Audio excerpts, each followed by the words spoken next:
Thomas Paine, Thomas Paine, Thomas Paine, Sam Adams, Sam Adams, Sam Adams, Benjamin Franklin, Benjamin Franklin, Benjamin Franklin. These men spoke up for what they thought was right. From their courage came such documents as the Declaration of Independence and the Constitution of the United States. From their willingness to speak what was sometimes unpopular but right, we enjoy such liberties as freedom of speech, the right to keep and bear arms, and freedom of religion. There are those who still wish to oppress our freedoms, and there are still patriots willing to stand up and defend life, liberty, and the pursuit of happiness. Men like Zeb Bell, who honor our founding fathers and what they stood for. It's now time for Zeb at the ranch, speaking up and defending your freedoms. Brought to you by Magic Valley Les Schwab Tire Centers and all of the other great advertisers on the program. And now, Zeb Bell. Listen very carefully to these words from former Vice President Al Gore. They were taped on September 18th of this year. Quote, "This experiment with Trumpism is not going well in the view of most people. You know, in science and medicine, some experiments are terminated early for ethical reasons." Well, Al, that's why you didn't win. Good morning, everybody. Here comes Kate Smith, and God bless America, followed by a patriot with our Pledge of Allegiance on a Tuesday. Call in. Good morning. And a good morning to you and yours. I'm Zeb Bell with a raspy throat. Went to the doctor yesterday and I got like 97,000 different prescriptions. That's a slight exaggeration. Anyway, good morning, Zeb at the Ranch, and we're brought to you by our major sponsor, your Magic Valley Les Schwab Tire Centers. All 7 locations serving you, along with our great friends of Burley Physical Therapy and Rehabilitation at 1263 Bennett Avenue, Suite 2 in Burley, helping you get back to being you. Right now, let's go to the phone line and have our Pledge of Allegiance. Good morning. Good morning, sir. My friend. I pledge allegiance to the flag of the United States of America and to the republic for which it stands, one nation, under God, indivisible, with liberty and justice for all. Hey, call back in a few minutes, would you, my friend? I'll try my best. All right, Doug, thank you. And right now, without further ado, we're going to have our weather forecast as we kick off the program this morning, and the weather brought to you by K&R Rental at 256 South, 600 West of Hayburn with Roger and the crew. They're located easy to find right there on the Burley-Paul Highway. You can't miss them. No matter what you do, they're right there with all the equipment you need and tools to finish any kind of a project. They've got all the tillers and they've got the excavators. They've got all the log splitters. They've got it all for you at K&R Rental on the Burley-Paul Highway. Right now, here's Gina with the weather. Here's a look at your weather forecast for this Tuesday. It's going to be a nice day and relatively normal temperatures for this time of year. Sunny skies, high of 47. Winds out of the east, right around 5 miles an hour. Tonight, partly cloudy skies, expecting a low of 24 tomorrow. Another nice one, mostly sunny skies, high of 51, expecting an overnight low of 26 as we make our way towards Thursday. Sunny skies with a high of 50 by Thursday night, partly cloudy with a low of 29. Friday, mostly sunny, 52 for the weekend. Saturday, we do have a slight chance of rain and or snow showers, mostly in the morning hours. Other than that, mostly sunny skies for Saturday afternoon with a high of 48. Saturday night, mostly clear with a low of 22. Looking ahead towards Sunday, mostly sunny and 46. So that's a look at your weather forecast for Zeb at the Ranch. Thank you, Gina, and brought to everybody by K&R Rental at 256 South, 600 West of Hayburn, right there on the Burley-Paul Highway. Good morning, Roger and the crew. Number to call, 678-3122. Want to remind you, too, on Thursdays, it's sale day at Burley Livestock Sale Yard, 1100 Occidental Avenue in Burley. The sale that works for you. Now, Merv May, Cade Rogge, and Lance Udy, they know the cattle business, and they help you at the Burley Livestock Sale Yard. Number to call for cattle consignments and sale information, 678-9411. Thursday sale day at 10 o'clock. Burley Livestock Sale Yard. Don't you miss it. All right, calls are welcome and appreciated. 436-2244, 1-866-927-4587. Caller, I'm right there. Just a second. Want to quickly remind everybody, as I tripped over my cough drop, Daryl's Cleaners at 1223 Albion Avenue in Burley. My goodness sakes, they take the best care of your clothes to keep them looking really neat and new. You stop in and see them today. Daryl's Cleaners with Kevin and Cindy, the whole crew, at 1223 Albion Avenue in Burley. The best, Daryl's Cleaners in Burley. Caller, good morning to you. You're on the air. Good morning. It's Yummy Man from the Senior Center on South Overland Avenue.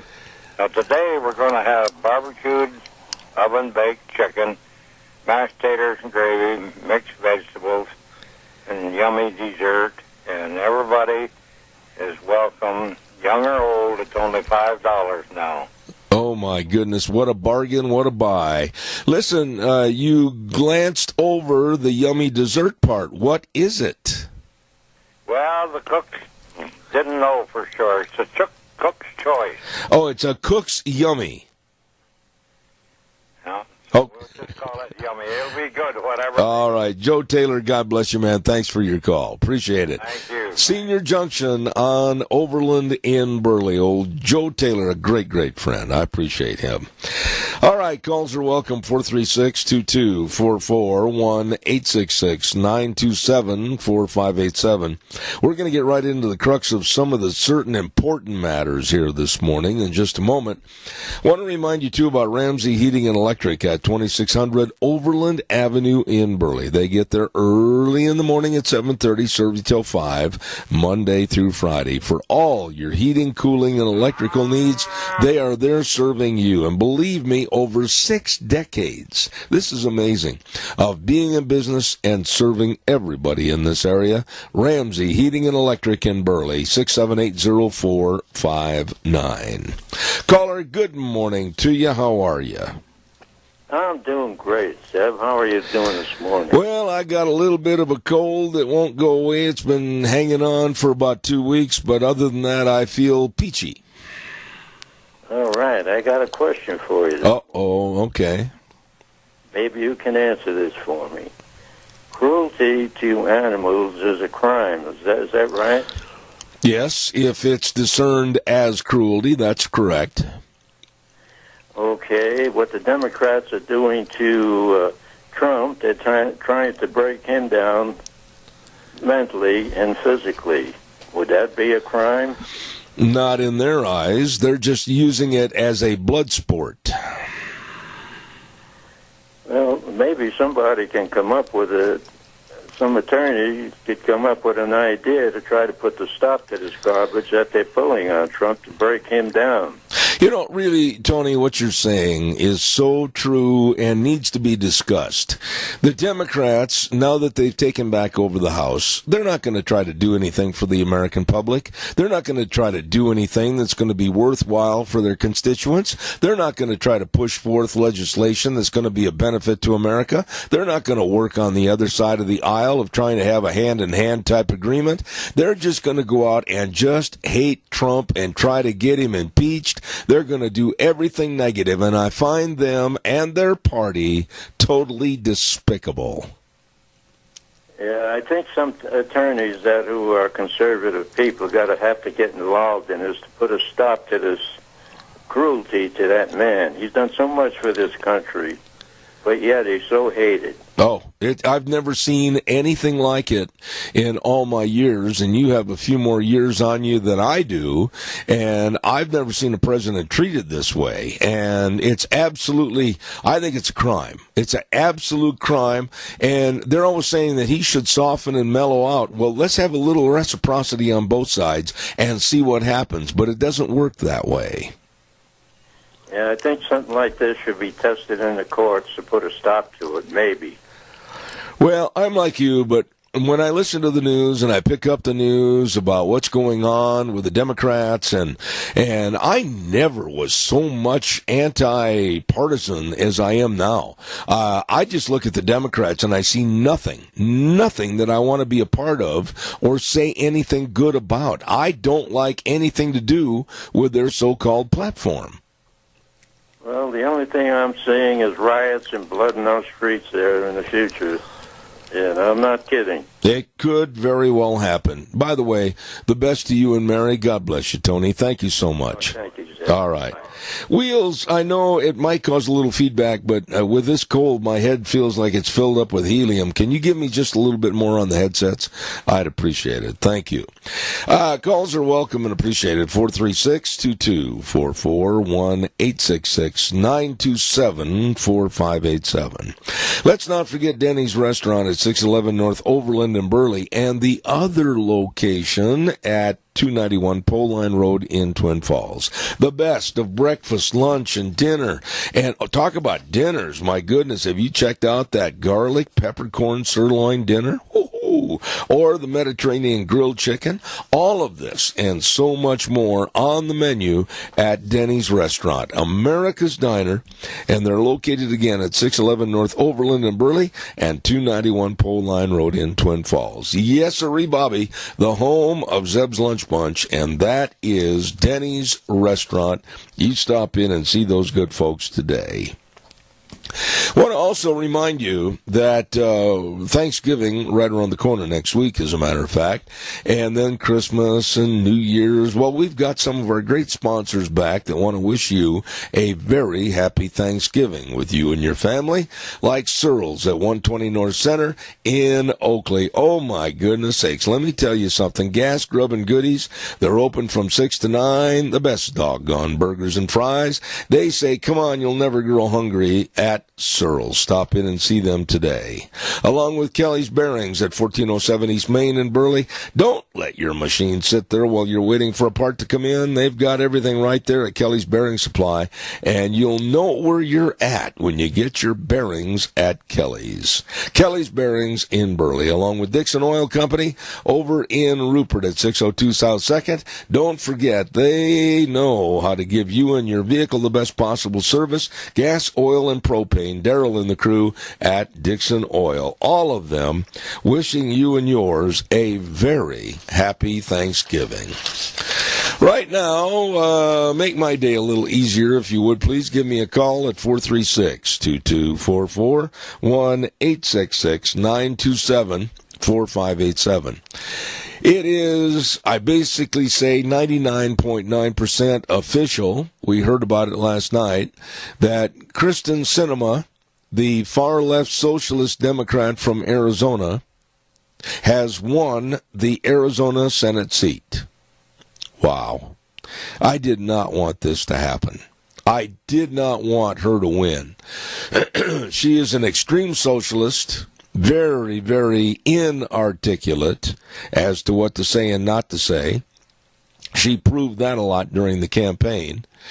And showing class, though. Listen to this. Showing class and not demanding recounts and not making any demands that were going to cost a lot of money. Martha McSally just graciously called her up and conceded and said, you are the winner.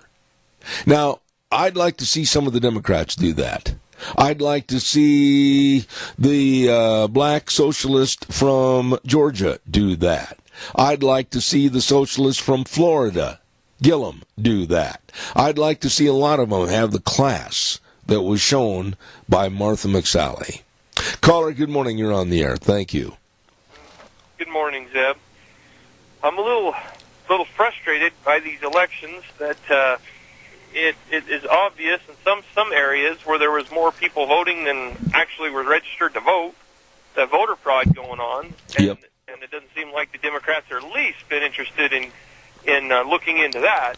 But by golly, if their person didn't win, then there's got to be fraud, and it's really frustrating that nothing's being done about it per se. I don't know exactly what could be done about it, but it's really frustrating and disheartening when we're trying to get our country back on the road to success, And all they want to do is drag us down and make us pay for people who are too doggone lazy to get a job and help out. Let me ask you something, Riley. You're a sharp young man. I'm just going to say this. 1, 2, 3. What am I doing there by saying 1, 2, 3? Well, you're counting. I'm counting. Oh, now you're with me. I'm counting whether it's 1, 2, 3 or 10,452, 10,453. What is so difficult, my friend, as to ascertaining a vote count and coming up with a finalization on who won? Well, it comes down to this, and this is honestly what I believe, and I don't care what anybody else thinks. My belief is the Democratic Party and the Socialists in general have found a way to try to steal our elections, to steal our country. And yes. We're not doing much about it, and it's going to happen. And it's very, very frustrating. All these illegal immigrants coming in, and, oh, yeah, give them the right to vote. Well, they shouldn't have the right to vote, let alone be here. Yeah, absolutely. It's another way to steal it. The insanity of what's going on in this country, and today I think it is, the state of New York is going to vote on a bill that would allow illegal aliens to have complete access to driver's licenses. What is going on here, my friend? This is, like I said a moment ago, complete insanity. Well, it is, and it will continue that way until the left gets what they want. And what they want, and people don't see it by now, what they want is total control. They want to make us like a Russia or a China, where we have to depend on them for our daily bread and our daily water and our daily fuel to get to here and there and everywhere.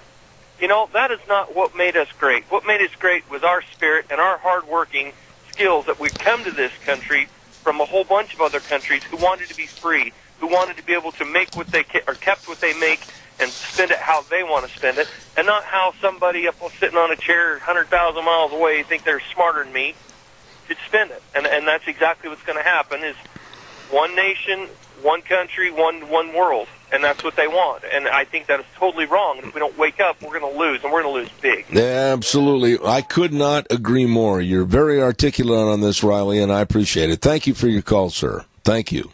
You too. You have a good day. I will, sir. He's spot on. He is spot on. You know, this is such a mess in Florida. Let's just highlight Florida for a few moments. With the so-called voter registration mom, and that is Brenda Snipes, that oversees the voting in Broward County.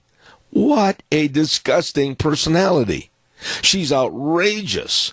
And she basically, with her arms folded, out in the hallway, looking at the news media, and don't mess with me attitude on the way that she let her buffoon, absolutely led way of counting or not counting votes. Oh, gee, we found some votes in a broom closet. Oh, gee, they dropped some off with the FedEx people in the dark of night. You know, I'm honestly considering telling Deanne that when we go upstairs in the attic, maybe we should go look for another bag of votes for Florida. Holy, this is ridiculous. Calls welcome, 436-2244. Had to cough, folks. You'll hear that occasionally. I'm sorry.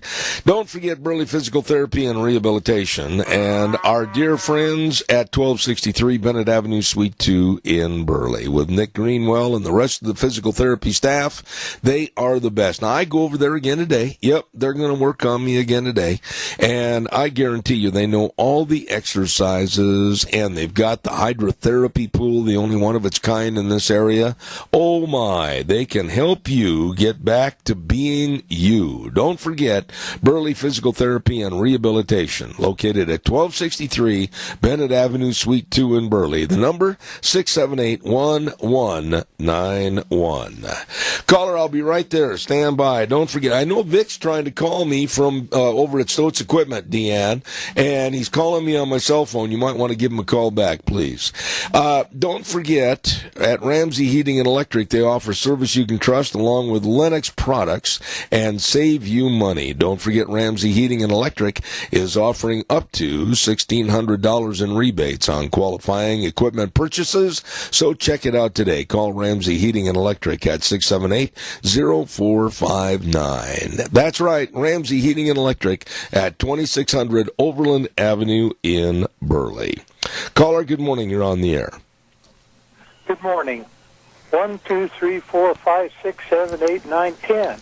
There, I'm smarter than these people who are paid to count these votes. Isn't this ridiculous, Keith? I mean, with all the modern technology and technocracy and all these fancy machines and everything, it boils down to 1, 2, 3. They can't count or they don't want to. This despicable woman in Florida acts like she hasn't done anything wrong.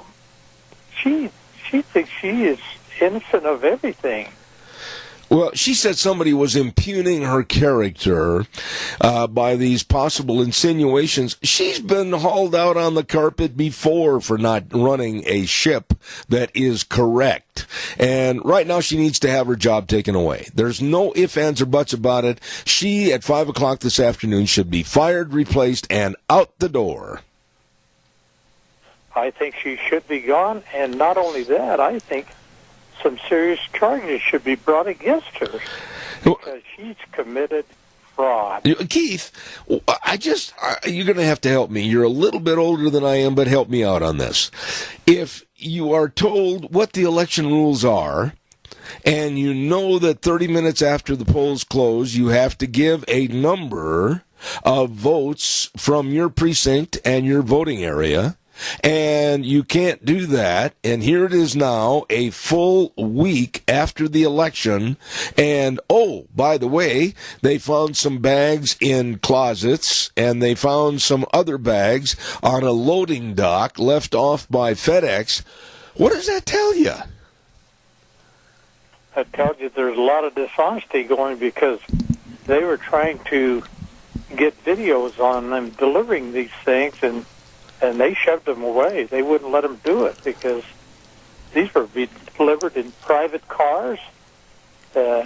Just anybody that had something in their closet or something could drop it off. Well, the main thing is, let's just not even assume illegality. Let's not say anything about illegality. Let's just concentrate on ineptness. The woman should be thrown out of her job just for not being competent. Well, there's 56 others or 60. I don't remember how many counties there is there, but all these other women seem to get it right, or men, whichever it is, they seem to be able to get it done. Well, last night it was really interesting. Governor Mike Huckabee, former governor of Arkansas, said this. He lives in Florida now. And one of the hardest hit counties in Florida, I believe it was Day County. I could be wrong on the name, so bear with me on that. That was hit with the hurricane. They did one of the most exemplary jobs of getting the election run and keeping track of all the numbers. And here we have Broward country with this Brenda Snipes. And to be very blunt, they're dumber than rocks.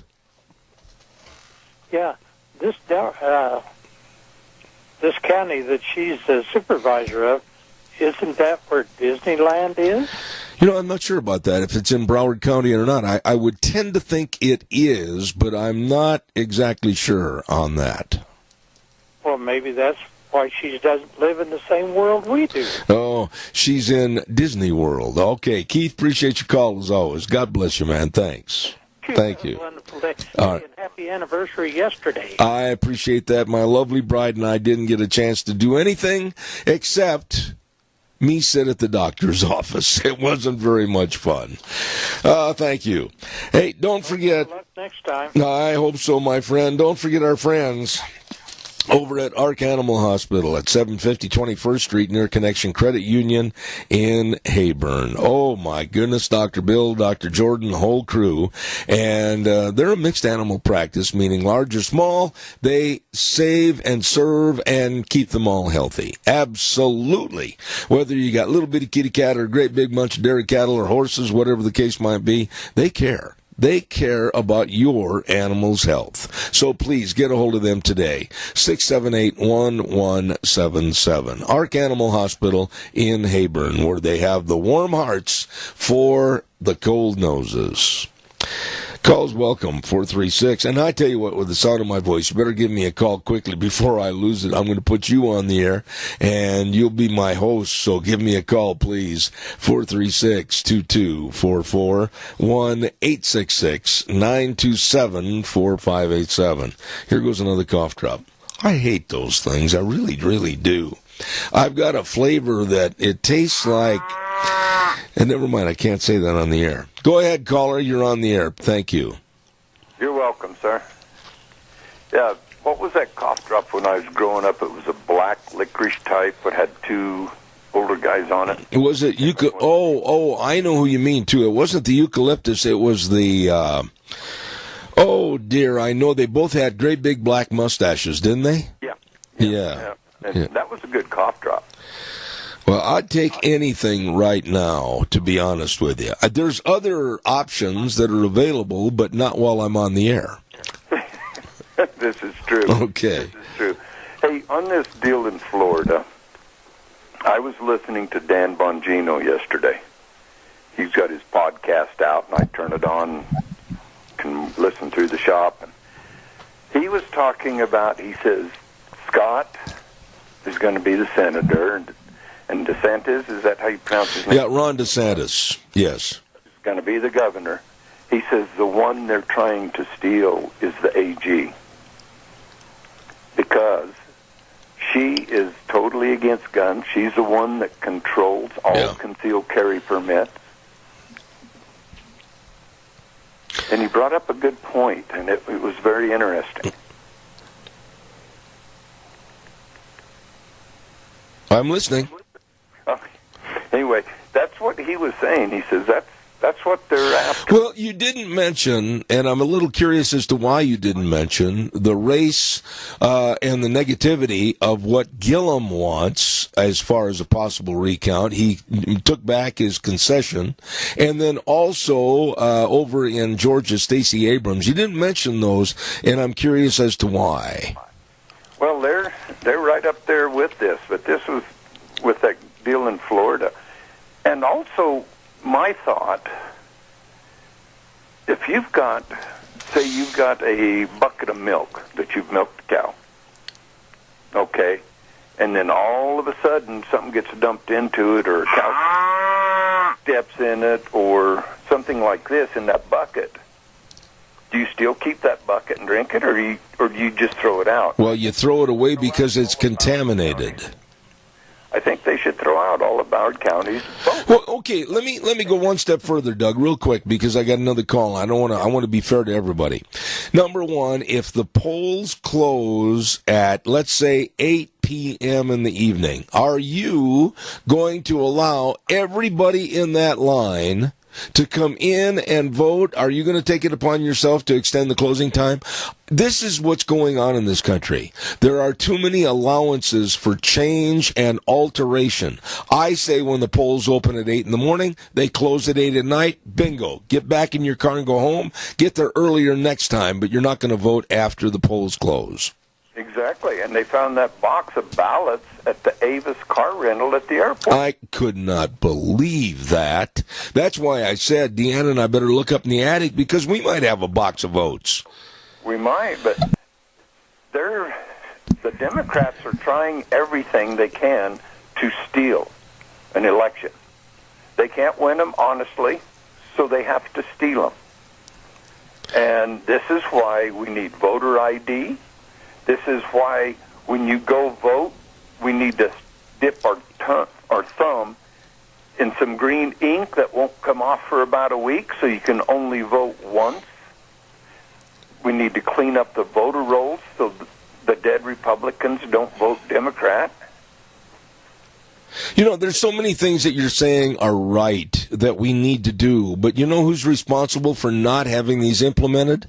You and I. We're not being forceful enough.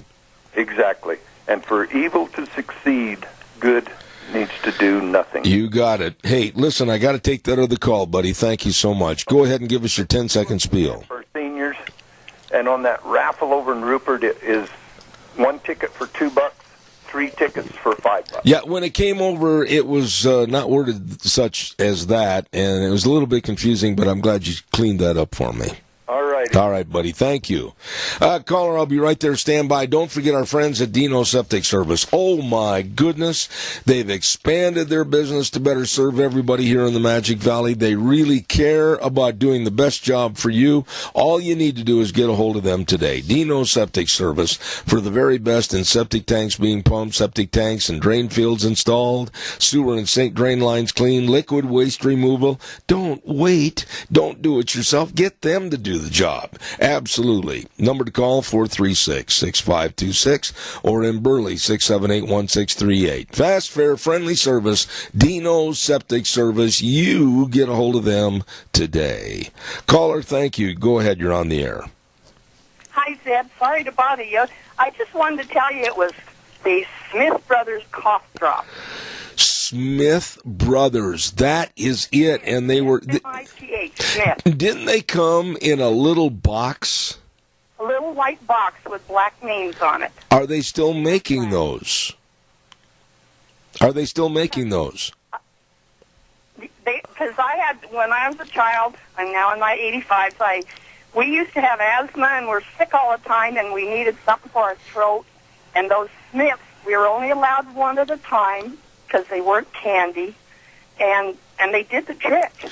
Now, are they still... I didn't mean to take your time up. No, wait a minute, don't go away. Are they still being manufactured and processed? Oh, golly, I don't know. I have no idea. Well, that's your homework assignment. You find out, call me back, and I'll go buy some, because I need some desperately. Okay. All right. Thank you. Thank you. All right, God bless. Smith Brothers. That's who that was. I appreciate that. Calls welcome, 436-2244, 1-866-927-4587. These little worthless cough drops that I'm sucking on, they're a waste of money. Anyway, caller, I'll be right there. Barry Equipment and Rental. Don't forget sales, service, and parts. The absolute best for you in Burley on 159 West Highway 30 with Juan, and then 465 Addison Avenue West in Twin Falls with Eli, and the Napa location. These folks are the best for all the equipment rentals and retail equipment sales. They have all the Bobcats, all shapes and sizes, and don't forget, 0% interest up to 60 months on the Bobcats. Check it out today at Barry Equipment and Rental in Burley, Twin Falls, and Nampa. Caller, good morning. You're on the air. Good morning. Walmart, 6-pack Smith Brothers, 1576. I'm going to get them today. And they say Pine Brothers is the ones that took over, but they're not manufacturing Smith Brothers anymore. Okay, so it's Pine Brothers? That's what it says. Okay. I hope they're as good, because I remember they were the nastiest tasting thing in the world, but they did work. They did. All right, buddy. Thank you for calling back. I'm making a note. Pine Brothers. All right, caller, good morning. You're on the air. Go ahead, please. Yeah, good morning, Zeb. You know, the cough drop I found that works for me, and it's the only one I use anymore, is Ricola. And I get the one that's nature's made. Do you have to, when you buy those, do you have to go on a mountaintop and blow into a great big huge wooden horn to call the sheep home? Well, now you got to remember, I'm just a small little guy, and I couldn't blow that horn. Oh, okay. No, I appreciate it, Jerry. I'm going to have to get some better cough drops. I hand them out when I have a cold to other people that need them, and most of them switch because they do work. Okay. Well, God bless you for your call. I'm going to go get some after the program today. I guarantee it. Thank you, Jerry. Okay, you have a wonderful day, and may the Lord bless. He already has. Thank you many, many times over. One of the things that I'm concerned about, and I don't know why the left gets away with minimizing this and joking about this. It's not funny. It's very serious, and it's going to extend itself, I think, into one of our larger problems, and that's the caravan still coming on. They're getting rides on trains, they're getting rides on trucks, they're getting rides on cars. 6,500 estimate numbers plodding towards our border. And soon to be there, what is going to happen? Let's take this call and we'll talk more about that. Good morning, you're on the air. Good morning, Zeb. Yes. Morning. Okay, yeah. Hey, I have an idea that might help you out a little bit with your cold. Peppermint tea. What was that again, Rodney? Peppermint tea.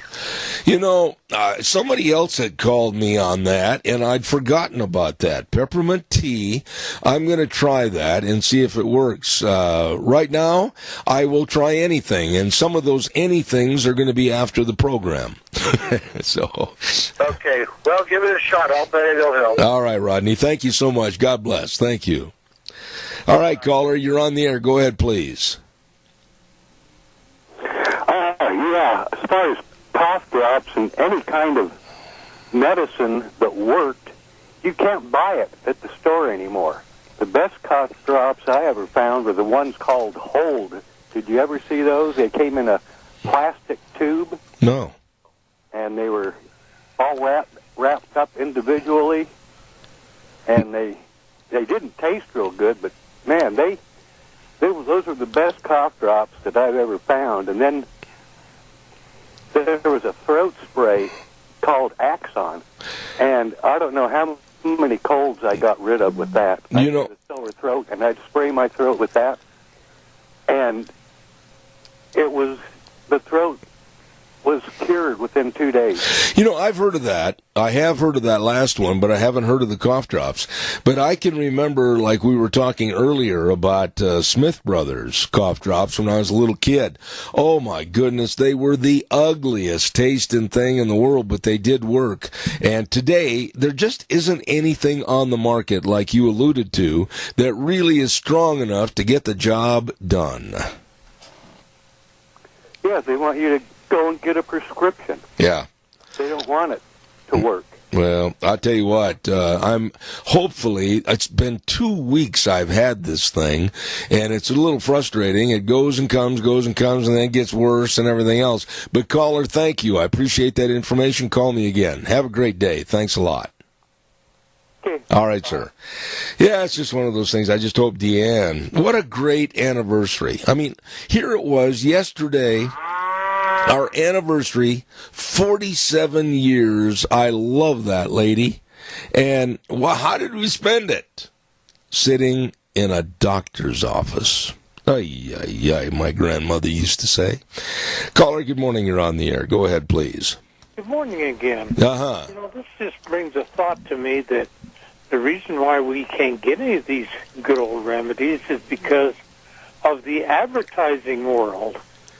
You can see almost anything on TV. They can tell you how great it is and everything, and pretty soon these other people are out of business because they didn't spend a lot of money promoting it. Well, that's a good point. That's a fair point. You know, like Jerry, I think, said earlier, he was talking about Ricola cough drops. And the first thing that comes to mind is seeing somebody on top of a mountain with that great big wooden blowhorn going, Ricola! I couldn't care less. I just want my sore throat taken care of. You know, and when you were talking about Jerry, tomorrow I'm going to get the true story on him, because my wife and his sister went to school together in Twin Falls. And so I will find out all these details about Jerry, since he beat me out on that contest. All right. Well, listen, we'll talk about that at another time, but I appreciate your call, Keith. Thank you very much. God bless. Thank you. A little bit later on this morning, we're going to have Maggie Molson of Molson, Angus, and Hereford Ranch coming on the program to talk about their absolutely top-notch sale that's coming up this weekend up in Parma. Wow. Quality comes first, production sale. It's going to be this Sunday, the 18th, at the ranch near Parma, Idaho. They're going to have a tri-tip lunch at noon, and then the sale starts at 1 o'clock, and all the cattle will be on display the day before on this coming Saturday, the 17th. And the way to get there, go to the Molson Sale Barn at 3135 Elmore Road between Fruitland and Parma. This is a quality cattle sale. I know a lot of people that have gone up there in the past. It's excellent. Molson, Angus, and Hereford Ranch sale this coming Sunday. Don't miss it. Right now, we're going to take the weather forecast and go through it. And we're going to have our weather brought to us, I got to swallow, by Mount Harrison Audiology and Hearing Aids. I hate having cough drops in my mouth while I'm trying to do a program. Anyway, they've got 3 great doctors over there of audiology, and they have Dr. Hunsaker, Dr. Pickup, Dr. Mitchell, all serving you and your hearing health. All you need to do is make an appointment at 312-0957. They're right behind the Minidoka Hospital, across from the emergency room, the best serving you at Mount Harrison Audiology and Hearing Aids. Caller, stand by. I'll be right with you after the weather. Here's Gina. Here's a look at your weather forecast for this Tuesday. It's going to be a nice day and relatively normal temperatures for this time of year. Sunny skies, high of 47. Winds out of the east, right around 5 miles an hour. Tonight, partly cloudy skies, expecting a low of 24 tomorrow. Another nice one, mostly sunny skies, high of 51, expecting an overnight low of 26 as we make our way towards Thursday. Sunny skies with a high of 50 by Thursday night, partly cloudy with a low of 29. Friday, mostly sunny, 52 for the weekend. Saturday, we do have a slight chance of rain and or snow showers, mostly in the morning hours. Other than that, mostly sunny skies for Saturday afternoon with a high of 48. Saturday night, mostly clear with a low of 22. Looking ahead towards Sunday, mostly sunny and 46. That's a look at your weather forecast for Zeb at the Ranch. Thank you, Gina. I appreciate it. And the weather brought to you by Mount Harrison Audiology and Hearing Aids. And like I said, they're there to serve your hearing health. Get a hold of them today. Make an appointment at 312-0957. Caller, good morning. You're on the air. Thank you for your patience. Yes, Zeb, I want to clear something up. Keith just called in and made a misstatement. You know, that guy that runs around in a chicken suit with a skeleton attached to it, that was not my sister. She's my cousin, and she is a flaming Democrat. And I mean absolutely a flaming Democrat. She's a wonderful person, sweet, sweet, sweet lady. But she is a flaming Democrat. Well, I don't want to get into a personal battle of wits and or Halloween costumes on the air this morning, but now you've stated your case, he stated his. We'll let the matter drop until lunch bunch. Thank you very much, Jerry. I appreciate it. Hey, you have a wonderful day, and I'll say it one more time. May the Lord bless you and your whole audience. I appreciate it. Thank you very much. Thank you. And that includes Keith. All right. Got you covered, buddy. Like I said a moment ago, and we're going to be talking about this with Frosty Woldridge at 9:06, 6,500 people. 6,500. And most of them, and from the videos that I've seen and watched and kept, most of them young men, 18 to possibly 30, 32, whatever, are coming here for a showdown on the border. Now, I'm going to put the onus on you to give me an answer on this. What should we do? President Trump has called for the military to enhance security on the border. President Trump said they are not coming in. I absolutely stand behind him. We all should. They are illegal to this country. They are alien to this country. Are we going to allow them in and then not be able to stop the multitudes that are going to follow in the future? 6,500 is going to turn into 13,000. 13,000 is going to escalate into 20,000 with unlimited numbers coming in because they know they can blatantly push us in the chest and say we're coming in and you can't do a thing about it. Is that what America has come to? Is that what we're going to be subjected to as taxpayers? We pay the bill, and others come in on our dime. That's it, basically. What are we going to do?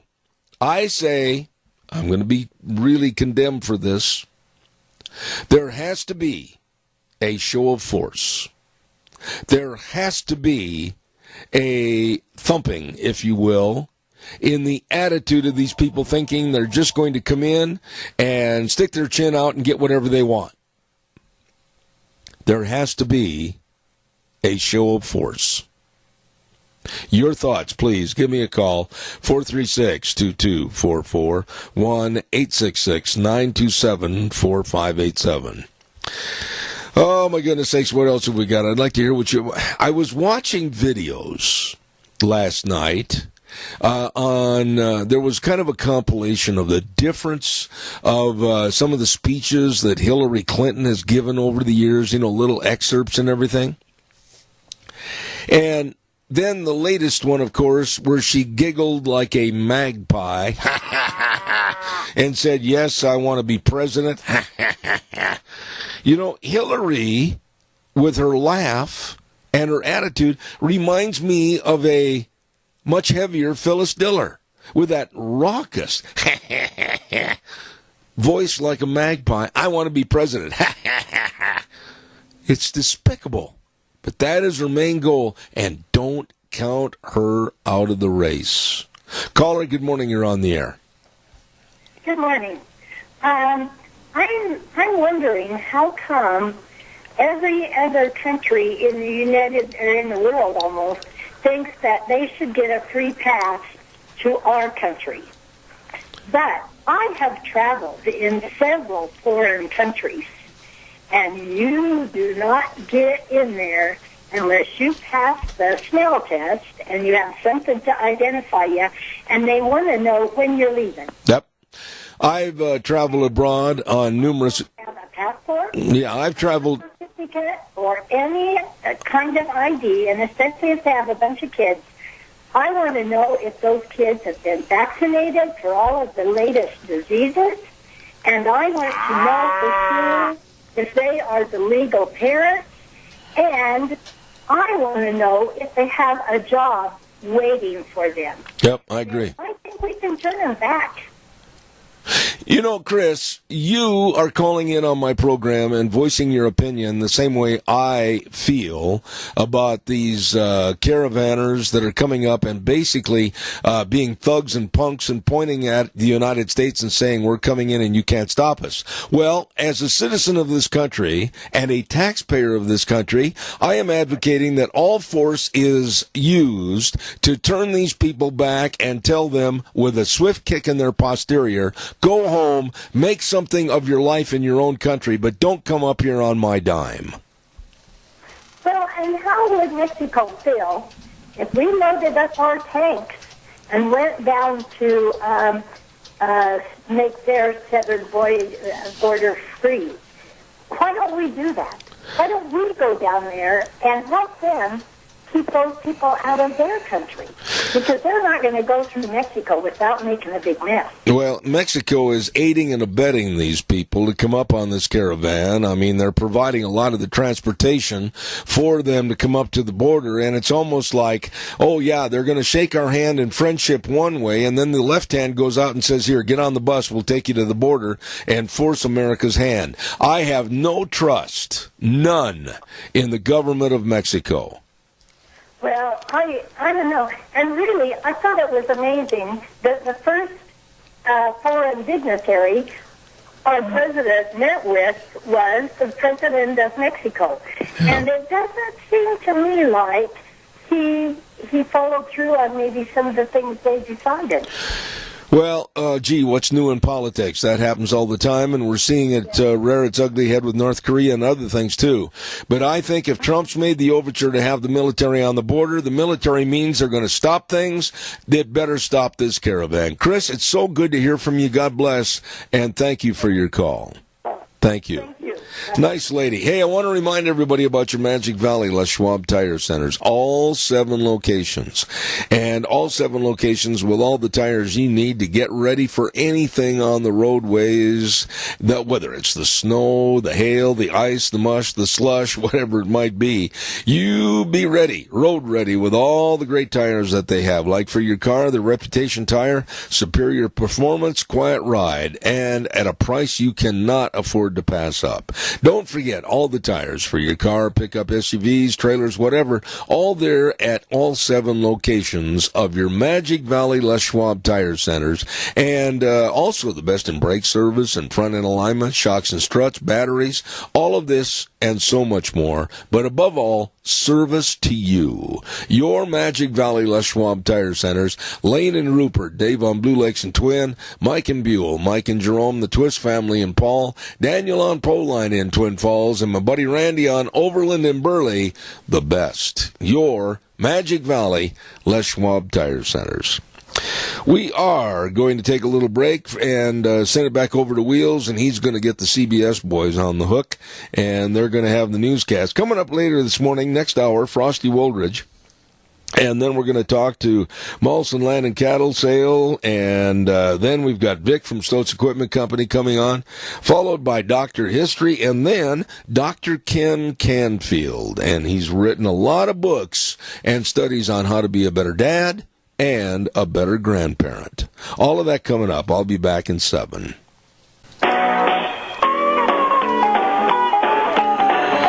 Oh, good morning, and welcome back. I think I'll change my name from Zeb to Old Frog. Yeah, I feel like Old Frog here this morning. Our major sponsor, of course, your Magic Valley Les Schwab Tire Centers, all 7 locations serving you. Thank you, Les Schwab. We really appreciate you. Along with some of our great advertisers like Burley Physical Therapy and Rehabilitation at 1263 Bennett Avenue, Suite 2 in Burley, helping you get back to being you.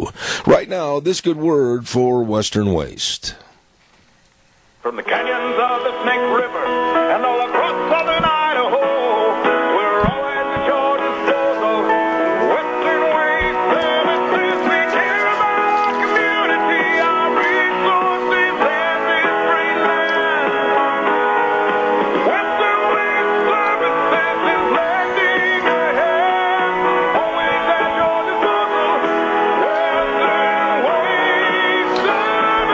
Western Waste Services, and I guarantee you will never, ever appreciate how great the service is until you get on it. I mean, absolutely call and get on the route service to have your garbage picked up every week. They are phenomenal. 734-6969, and it's true. They are always at your disposal. Call today. Tell them Zeb sent you. Western Waste Services. Really, really good folks.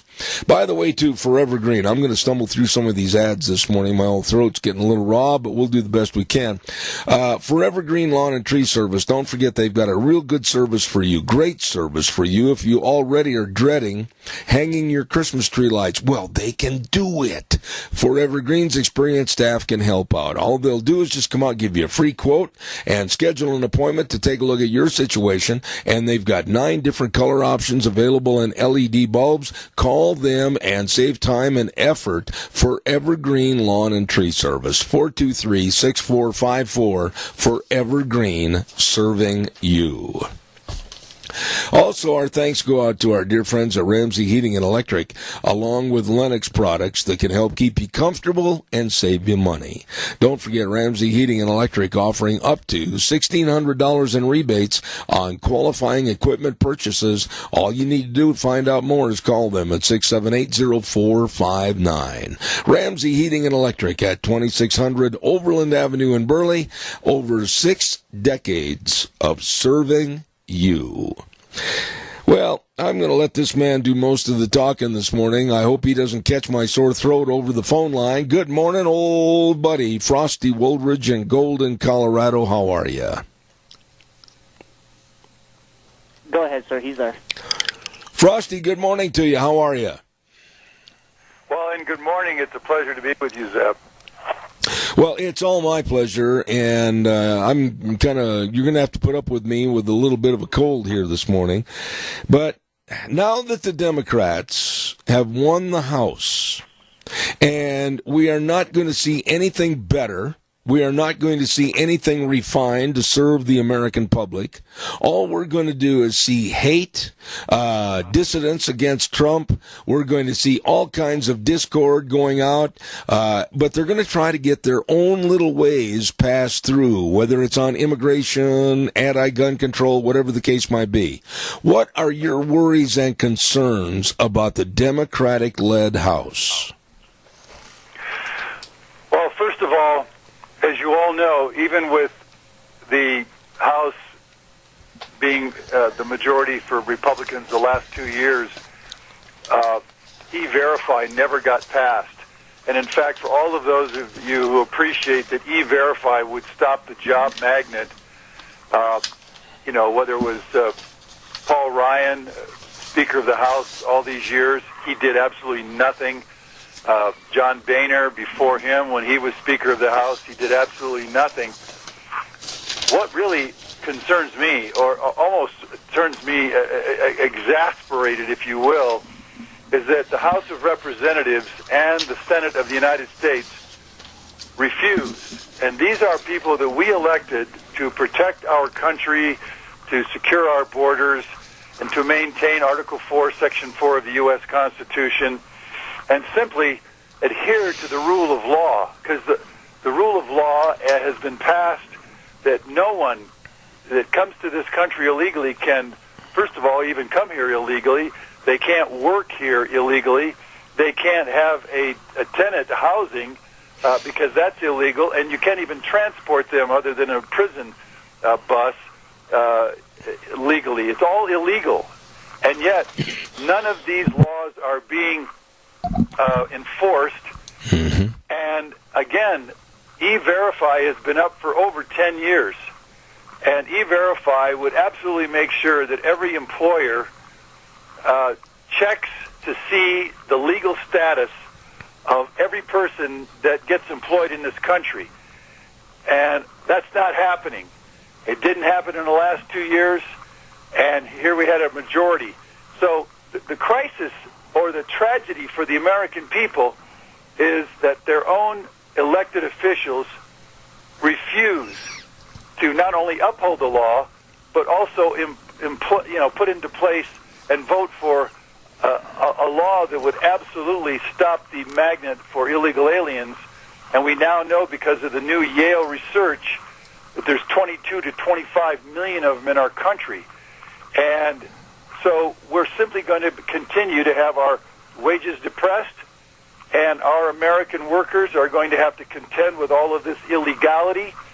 And each one of us who are, legal American citizens and pay our taxes and pay our state and local taxes, we have to put up with all of those employers who are not paying those taxes and paying cash under the table, and we're having to pay for all the children of all these illegals that are going to our schools and enjoying breakfasts and lunches paid for by us. And so now, for the next 2 years, absolutely, we're going to see more gridlock in the Congress, and even less will get done because the Democrats are going to completely subvert anything that's going to serve the American people. And that's what we're facing, Zeb. Well, let's put this in some perspective this morning as far as numbers are concerned. And this just hit me about 30 seconds ago while you were talking.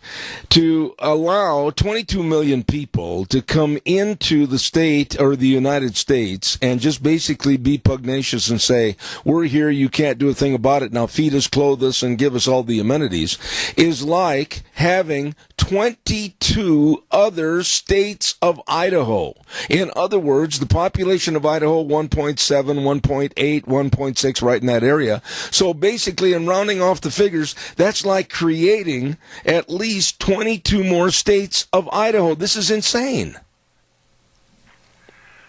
Well, it certainly is. And, again, I can't say this enough, that we're on course to add 100 million immigrants, and that Idaho is going to have well over 10 million residents living there within the next 3 decades.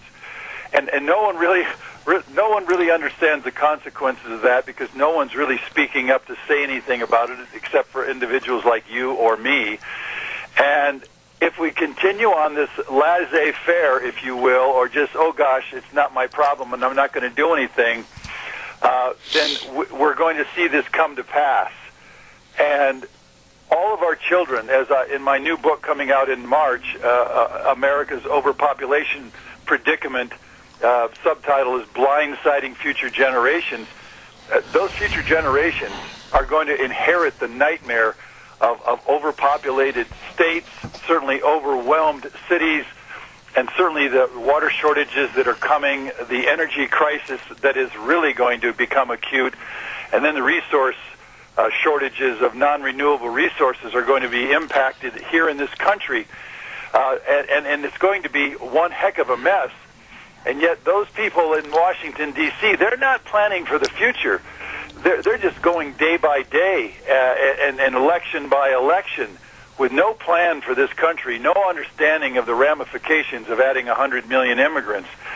And so all I can hope is that our voices reverberate out there across America and people start understanding that we're in grave, grave consequences as this immigration flood continues into our country. And again, I don't see anything abating because, I mean, if it was going to stop, it would have stopped 20 or 30 years ago. Instead, it has accelerated, and now we're much more in touch with the fact that we're being overwhelmed. We're being invaded by all of these immigrants, and that's now playing out in places like Florida. You've got to know that that Snipes lady has been forging all of the election results there in Florida now for a decade at least, and she gets away with it. So now you have Rick Scott, who's fighting for his life, who should be the new senator, and certainly in Arizona, how many illegal aliens voted for that Sinema lady, who's now going to be a Democratic U.S. senator over McSally? And so what I'm saying is we're seeing more illegality seep into, or if not, just pour into our election processes, and they're throwing those elections toward the people who will not only support all of this immigration invasion of our country illegally, but enhance it and actually justify it. And that's what we're facing. Well, you said the word creep into, but they're doing it in a blatant fashion. Look at what's going on in Florida with Gillum, and he was running against DeSantis for governor. And they came out blatantly and said, with their attorneys and everything else, that they wanted the illegal vote to count. Stacey Abrams in Georgia had said the same thing. She's a black socialist. What is going on in this country? We've gone nuts. Well, what's going on in this country that you and I talked about 15 years ago? You let in enough illegal immigrants into this country, and you bring in enough legal immigrants that are literally, their job is to vote for the Democrats because the Democrats are socialists. I want everybody to understand this. Democrats are socialists, whether it's Bernie Sanders or right on down the line, Cortez, the new socialist House rep there from New York. We're facing a new and totally, completely different brand of people running for office, and their entire platform is to literally destroy the U.S. Constitution and individual initiative. And in socialism, it destroys individual initiative. It means, well, somebody's going to take care of me. Somebody else's money is going to take care of paying for my rent, my heat, my car, my insurance, my medical care, my kids. Well, that's what we're facing. And, of course, in the end, that kind of socialism will literally collapse the entire system, and that's what we're facing in the end. You know, Frosty, today, to amplify more of the problem that you and I are discussing, I think it's today or it's tomorrow, that in the state of New York, they're going to be voting on passing a bill introduced to allow illegal aliens driver's licenses. I mean, this insanity is growing like a cancer, and the American public is sitting back like a sponge and soaking it all up. Well, and again, I have a new column coming out on Thursday, newswithviews.com or CapitolHillOutsiders.com, and what's really happening here, it also happened in Rome, and that was, way back 2,000 years ago in Rome, when Rome was starting to fall. The Vandals, the Goths, the Anglos, the Franks, and all of these other groups came into Rome, came down to Rome, came into Italy, and they simply obliterated the entire Roman Senate, and they completely obliterated the Roman armies, and Rome fell. And it took them 300-400 years to finally fall with all of this immigration, but now it's accelerating so much faster into the United States that it's actually changing the face of America. And then again, I've said this before, by 2042, European Americans, that's Caucasians, that's white people, will be the new minority here in America. And I'm really curious how the white people will be really treated once they are the minority in this country, because that's what's coming. And since the American people, which in the just 50 years ago, European Americans were 90% of the population of America, now down to 54% and soon to be 49%. We're simply going to have a ravaged morass of multicultural diversity, conflict. Racial conflict is going to accelerate. Certainly religious conflict with the Muslims is going to really accelerate. And you're going to see the United, I just call it, we're going to become the disunited States of America. Yeah. That's what's coming if we don't stop mass immigration. Well, let me take just a little commercial break here for 60 seconds, and we'll be back with more with Frosty Woldridge in just a moment. Stand by. Don't forget Minnecacha Hearts for Seniors at 135 East 23rd Drive in Burley with Holly Rowe. This is an excellent idea for seniors that want to stay at home, but they might need a little help with meal preparation or perhaps light housekeeping or running errands, whatever.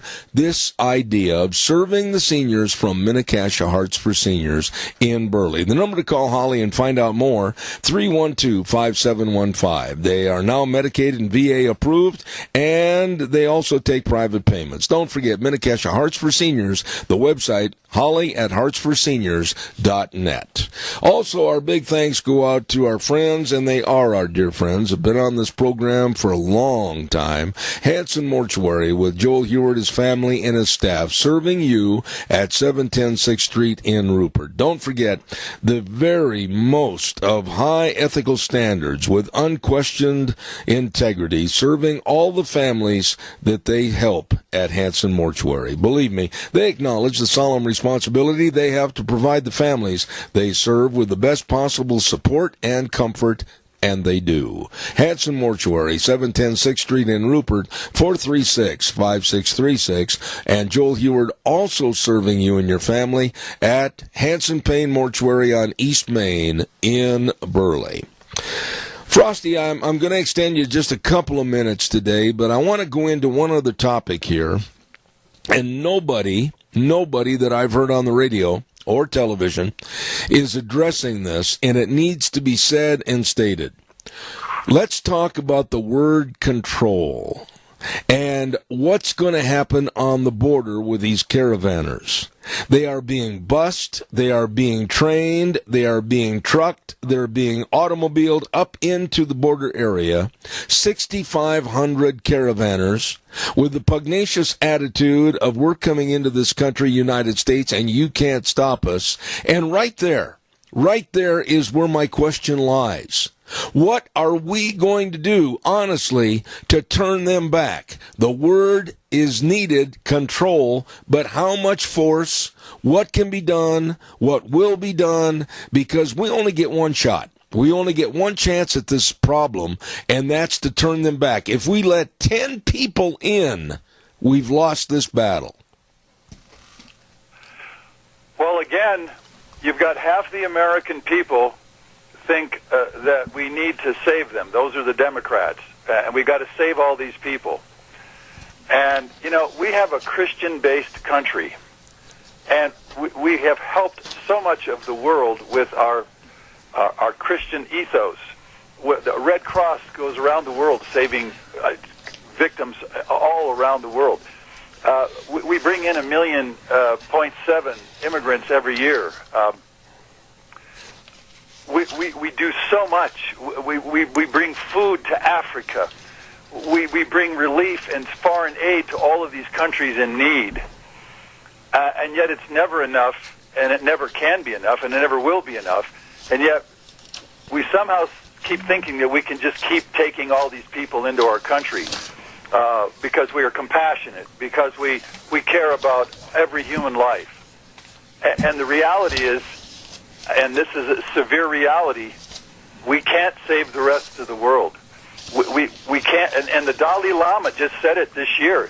He said these people need to go back and rebuild their own countries. That's they need right. to sustain their own countries. They need to work, and they need to invest, and they need to rehabilitate their own countries.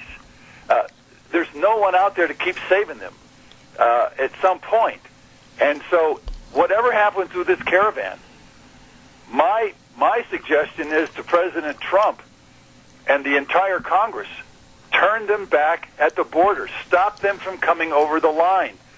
Do not allow them any kind of entry into our country, because there are another 10, 20, 30 million, 50 million more people. If anybody doesn't know this, I'll state it right now. The diversity visa, which gives out 50,000 free golden tickets to the United States every year, has 14 million people signed up for that diversity visa. 14 million people are signed up for it every year to come to America for the golden ticket to live in America and, of course, enjoy all of the freebies that our systems give them, welfare systems give them.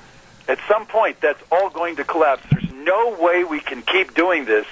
And again, you know, I've shared with all of you. I hope everyone, again, join numbersusa.org, carryingcapacitynetwork.com, capsweb.org, because you have to get involved in this and give yourself the power of more people. 9 million people in America from all walks of life have joined numbersusa.org. We've got to have collective power to stop this invasion, stop the Democrats from allowing this to happen, and even stop the Republicans from allowing this to happen, because both sides of the aisle have been allowing this to happen for the last 30 years. Frosty, real quick, I want you to expand on this thought a little bit. It looks like President Trump is going to ask for the resignation of Kyrsten Nielsen as the head of Homeland Security. She is not doing a quote-unquote tough enough job. What are your thoughts? Well, again, and Kyrsten Nielsen, I really appreciate that woman. She's one tough cookie, and she's done everything she can do to the best of her ability. But again, you have to understand, I was just down on the border this summer.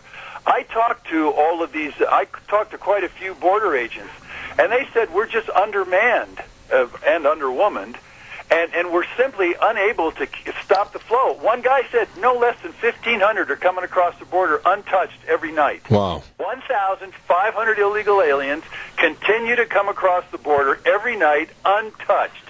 And then they go they go up to the layup areas, and they get the buses coming in just like the Greyhound bus lines. As they get picked up.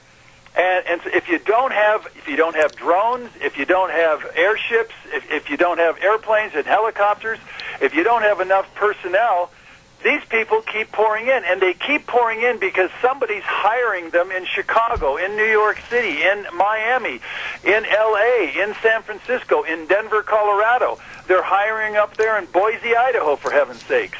So that's what's going on, and there's no Congress that's giving the money to get 10,000 more border agents on the border, and they've thwarted the president's attempts to get a wall built. And amazingly, since all of these illegals are costing us $300 billion a year, and the border wall would cost less than what, $25 billion? I mean, what a sale. What a bargain to put up a $25 billion wall across the entire southern United States and wall off all of Mexico and save us $300 billion a year. But again, it's not happening. And so it's not going to happen with the Democrats coming in January. And so we're just going to continue to be overrun, Zeb. That's just what's coming. That's what I see.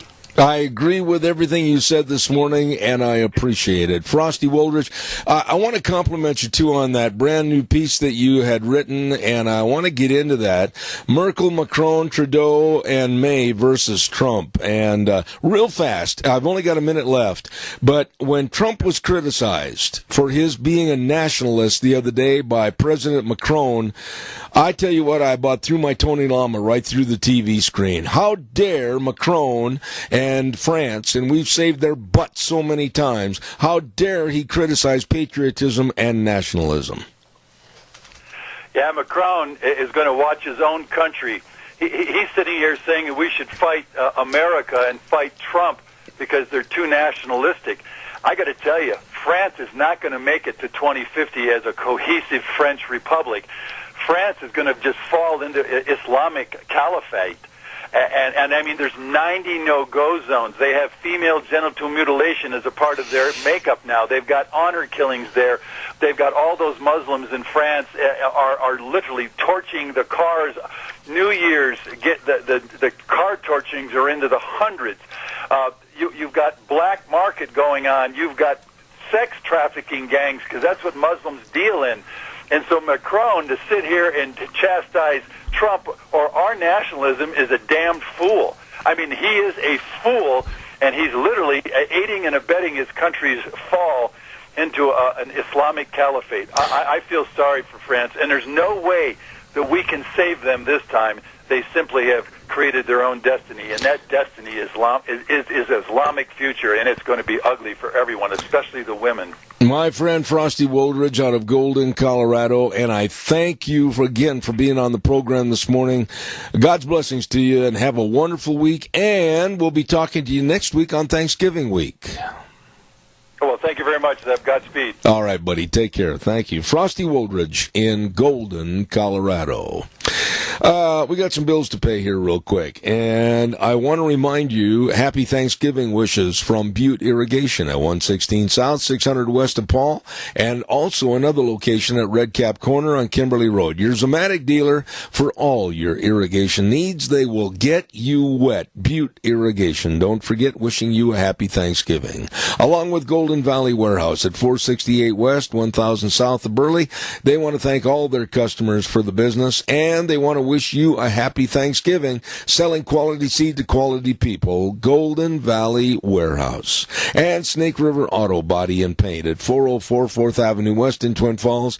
Ken, Dan, the whole crew, they want to wish you safe winter driving, but if you get a little ding in the auto, don't forget they can fix it, and they are the best. Snake River Auto Body in Twin Falls, wishing you and yours happy Thanksgiving. It's right around the corner.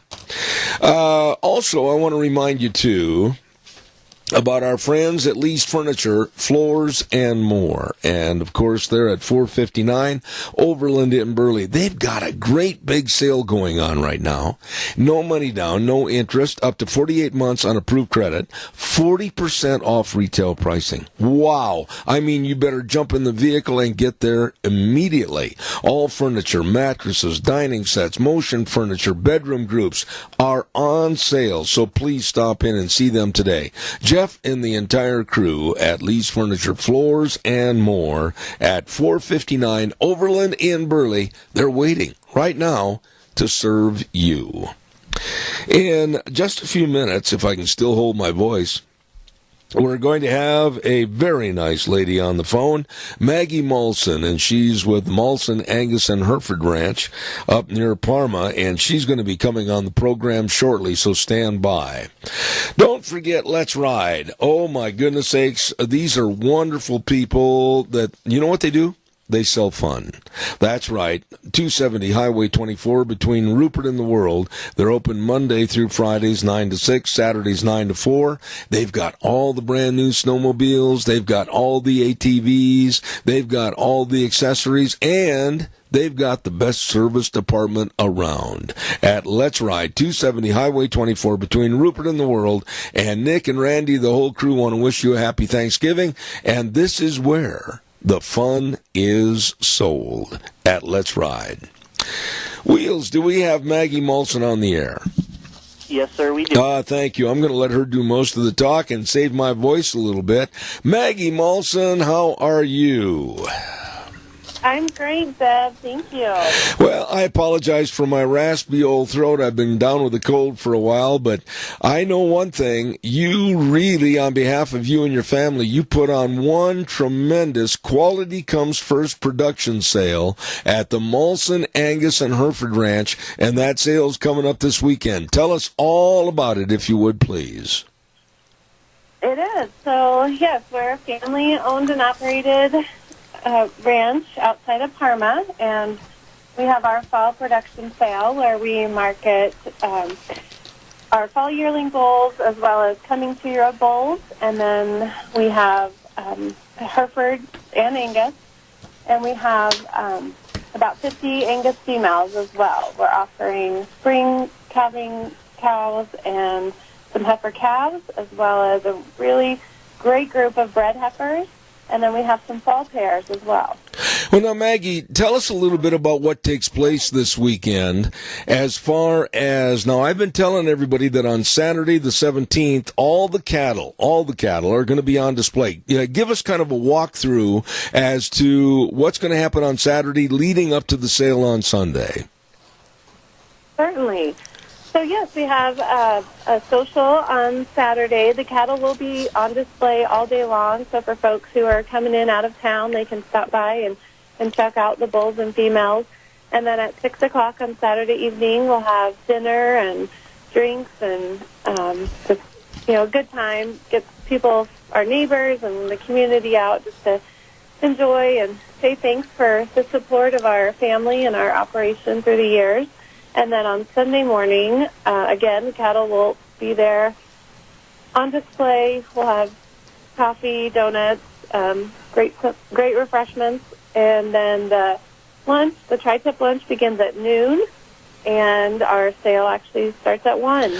Now, Maggie, I know because I've been around the cattle business all my life, putting on a great big production sale, it's not easy. How much work and effort does the family put into this every year? Right. So, of course, as you know, the cattle cycle, it's 365, 7 days a week. And so we're really planning, plans for each sale start the day after the initial sale. But we have lots of family who are there to help and get things put together. Josh and I work on the marketing and the catalog for it, and we have other family members who help with food and refreshments and are there to answer questions. So it's really a great family effort.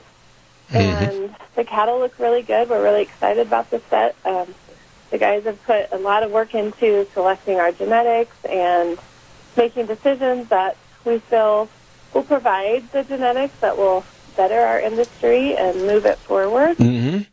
Now, Maggie, one thing I'd like to ask you, too, is that, explain in very layman's terms the easiest way to find Molson, Angus, and Hereford Ranch. I know people that came from my area up there last year. They said they bragged on your sale. They said it was absolutely a great, great sale. But how can you tell people to find your ranch? Thank you. Yes, so for people coming from the north or the south, they'll come down Highway 95. We're northwest of Boise about an hour, and we're off of Highway 95 between Fruitland and Parma. And the easiest thing to do, so it's exit 3, which is right before the Ontario-Oregon exit. We're pretty close to the Oregon line. And they're just going to take Highway 95 There's Echo Avenue is probably the easiest shot to come down, hit Echo Avenue, and then south on Elmore, and you can't miss it. All right, now, your family's so involved in the cattle business. Now, I understand, are you at the convention right now as we're speaking? Is that correct? I am, yes. In fact, Josh right now is in the Purebred and Cow-Calf Council meeting, so he's doing that. We came up early, and yesterday there was a great set of speakers. Enjoyed seeing a lot of our friends and fellow cattlemen and women in the industry, and they have another great program set for today. Well, it sounds to me, how many years has your family been involved in putting on this great big production sale? Well, so we've been in the Angus business for over 40 years, and this is the fourth year for our combined sale. We have had bull sales in the past as well as female sales, and then 4 years ago we just ended up combining the sales, and it's been very successful to be able to market the cattle this way.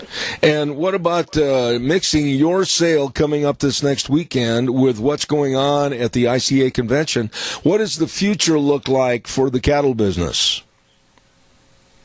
Yeah, so our future is bright. They had a lot of great speakers talking about getting some policies set that are really helping our industry, working with the administration to be able to pass some of those, get rid of some of the regulatory burdens that we feel, maybe lighten those so that we can spur the economy and help ourselves, as well as being able to provide a quality, safe product for the rest of the world. Absolutely. This lady is such a nice and gracious lady to come on our program, stepped out of all the meetings and everything at the convention, and we're talking about a great big quality comes first production sale at the Molson, Angus, and Hereford Ranch, and of course it's going to be up near Parma, Idaho, with a great big before day on Saturday where you can visualize all the cattle, see them, and then Sunday, of course, sale day with a tri-tip lunch at noon, and the sale starts at 1 o'clock. Maggie Molson, God bless and thank you for all the time and effort on this great big sale. Well, thank you, Zeb. I truly appreciate it. God bless. Have a wonderful sale, and we'll keep in touch. Thank you. Thank you. All right. Wonderful people, and I've talked to people that have been up there in the past, and they said, wow, everything is first class up there at the Molson, Angus, and Hereford Ranch sale. Coming up this weekend, sale on Sunday, preview on Saturday. Don't you miss it. And if you need directions, it's at the Molson Sale Barn, 3135 Elmore Road between Fruitland and Parma. You can't miss it. Okay. I want to remind you, too, while I still have a voice left, thank goodness Dr. History is going to be here in a few minutes, that Cameron and Siemens Insurance, life insurance, health insurance, retirement planning, employee benefits, all of this and more from people that are really devoted to serving you and others. Absolutely. For you, your family, your business, the coverage you need, and they are more than amenable to sitting down and going over everything. Make sure that you're taken care of. Give them a call today. Make an appointment, 436-4424. That number again, 436-4424. Cameron and Siemens Insurance, Highway 24, in Rupert. Had to cough, folks. Pardon me, I'm back. Still living. And calls are welcome, 436-2244, 1-866-927-4587. Don't forget to Ramsey Heating and Electric, offering service you can trust along with Lennox products that help keep you comfortable and save you money. Ramsey Heating and Electric is offering up to $1,600 in rebates on qualifying equipment purchases. Don't forget to stop in or give them a call today at 678-0459. Ramsey Heating and Electric, located at 2600 Overland Avenue in Burley, with over 6 decades of serving you. I think what we're going to do right now is go to our weather forecast. And, of course, the weather brought to you this hour by some really, really great friends of ours and yours, and that's Phillips, Oaks, Goodwin, Crane, and Company. They've been providing accounting services to the Mini-Cash area for well over 50 years. The very best of tax return preparation, tax planning, financial statement preparation, retirement planning, all of this to assist you, your family, your business, and make sure you're taken care of. Phillips, Oaks, Goodwin, Crane, and Company, with offices in Burley and Rupert. And right now, here's Gina with the weather. Here's a look at your weather forecast for this Tuesday. It's going to be a nice day and relatively normal temperatures for this time of year. Sunny skies, high of 47. Winds out of the east, right around 5 miles an hour. Tonight, partly cloudy skies, expecting a low of 24 tomorrow. Another nice one, mostly sunny skies, high of 51, expecting an overnight low of 26 as we make our way towards Thursday. Sunny skies with a high of 50 by Thursday night, partly cloudy with a low of 29. Friday, mostly sunny, 52 for the weekend. Saturday, we do have a slight chance of rain and or snow showers, mostly in the morning hours. Other than that, mostly sunny skies for Saturday afternoon with a high of 48. Saturday night, mostly clear with a low of 22. Looking ahead towards Sunday, mostly sunny and 46. That's a look at your weather forecast for Zeb at the Ranch. And thank you very much, Gina. Brought to everybody this hour by Phillips, Oaks, Goodwin, Crane, and Company. I mean, really nice, caring people. I've known Leiden for a long time, and I'll guarantee he does a great job, along with all the staff at Phillips, Oaks, Goodwin, Crane, and Company, with offices in Burley and Rupert. You get a hold of them today. Also, I want to remind you, I was given this by Debbie Critchfield a couple of days ago, and I know I highlighted it yesterday. The Century Cinema 5 movie theater is going to have a Christmas movie special on Saturday, November 24th, showing at 9 in the morning and 11 o'clock. 2 showings and 2 movies to choose from. Hotel Transylvania 3 and Jumanji. And both of these movies are rated PG. And the admission is just 2 cans of food. And all the food goes to the Christmas Council.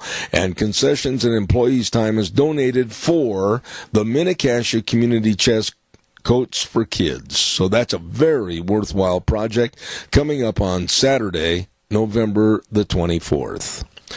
Right now, I'm going to stagger through the old cold and the sore throat, and we're going to have our Stotz Ag Minutes. And, of course, Stotz Equipment Company, your John Deere dealer, at 119 Overland in Burley. They make your life easier. And with us on the telephone is a very nice gentleman, and he is the customer support representative for Stotz Equipment Company, Brian Jensen. Good morning, Brian. How are you? I'm just fine, Zeb. How are you this morning? Well, I'm going through cough drops like they were candy over here, but we're hanging in, hanging on.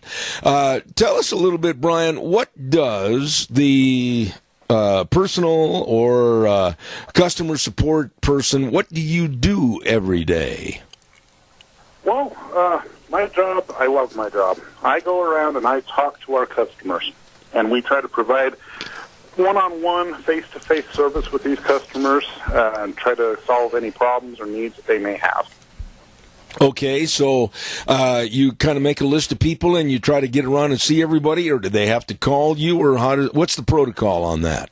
Well, whatever they want to do. What we try to do, we have 2 customer support reps here in the store. Myself, I take care of Minidoka County and Eastern Jerome County. Then I have Curtis Timmons, who takes care of the south half, south of the river.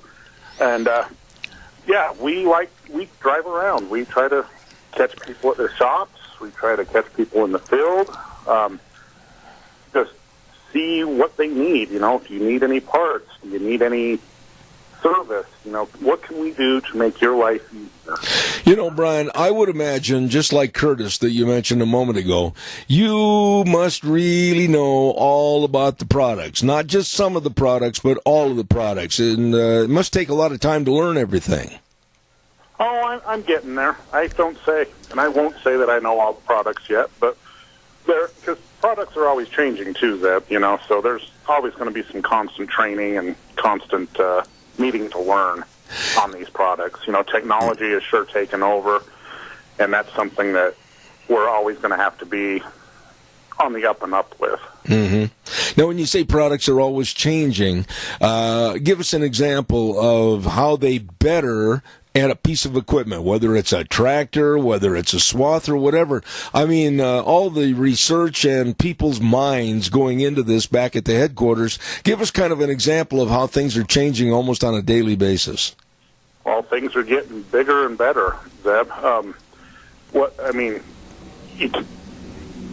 The days of the old 50 horsepower tractor to do your whole farm are in the past now. So things are getting bigger. People want to cover more acres with less fuel, less overhead cost. And so Deere and other companies also are on the forefront of trying to make farms more efficient and to help save that farmer $1 where he can. Yeah.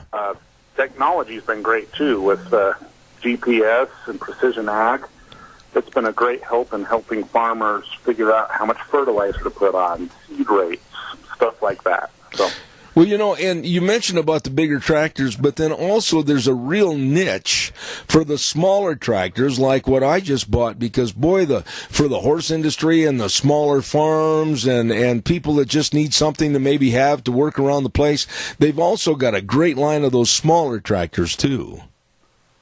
They do, and like you said, that is a niche market. There are still quite a few people that need a small tractor to do work around their yard or their pasture. I know quite a few guys that have retired, and they have, 20 acres that they need to take care of. Well, you don't need a big 300 horsepower tractor to take care of 20 acres when a tractor such as the one you got would do the job just fine. Absolutely. Brian, tell us a little bit about, I missed the event, and I was out of town, couldn't make it back in time, and I've been kicking myself ever since. But tell us about John Deere Days. How did that go? It went excellent. First thing I want to do is give a good shout-out to the Rupert Elks. They provided an excellent steak dinner for us, one of the best I've had over there. Those folks over there do a great job. And what about the numbers of people? Yeah, we had about 225 people show up, so it was a very good turnout for us. And, we do this, Zeb, so that we can actually show the customer that we're invested in them, that we actually do thank them for the business that they give us. And if it wasn't for these folks, we wouldn't have a job. And, what? We love what we do, and we're glad that we can be here to help them, and we just want to show that appreciation. Absolutely. One of the things I've been so impressed about Stoats Equipment Company, Vic, and you, Curtis, Jake, I mean the whole business over there, everybody's so people-oriented. Now, I understand you want to talk a little bit about a toy drive that's coming up right now through Stoats Equipment Company. Tell us about that. Yes, on December 1st, we're going to have a big toy drive. How this works, you bring a toy, it'll go to the Christmas Council. We're going to have Santa Claus here, the Grinch. We'll have some pictures for the kids and the family. We'll have some refreshments. On top of that, everything on our showroom floor will have a 10% off sticker on it. Okay. And so anything from a Yeti cooler or a cup to a Traeger grill to any toys or apparel that you may want for the holidays, for gifts, it's all going to be on sale. And we do this every year so that we can help out the Christmas Council. And this last year, the Christmas Council's had some unfortunate losses, and we just want to try to encourage the community to come out and to help the Christmas Council out. Because the recipients of the Christmas Council, they are truly in need. And that's what the holidays are about, is helping each other. Absolutely. And, it's that time of the year, too, Brian, and I know Vic touched on this a little bit last week, but the equipment's coming out of the field, and, boy, don't waste any time. Get it cleaned up, get it oiled, greased. Tell us a little bit about that. Yeah, this is the time of year, Things are winding down, I hope for everybody. But, yeah, this is the time of year where it's a little slower for these farmers, and so we'd encourage them to bring their equipment in and to do a winter inspection on it. We do all brands, all makes, all models. Winter inspection is very important. If you can catch something small now, it might avoid a future problem that would be larger when you actually need the piece of equipment. Absolutely. We try to avoid downtime for our customers as much as possible.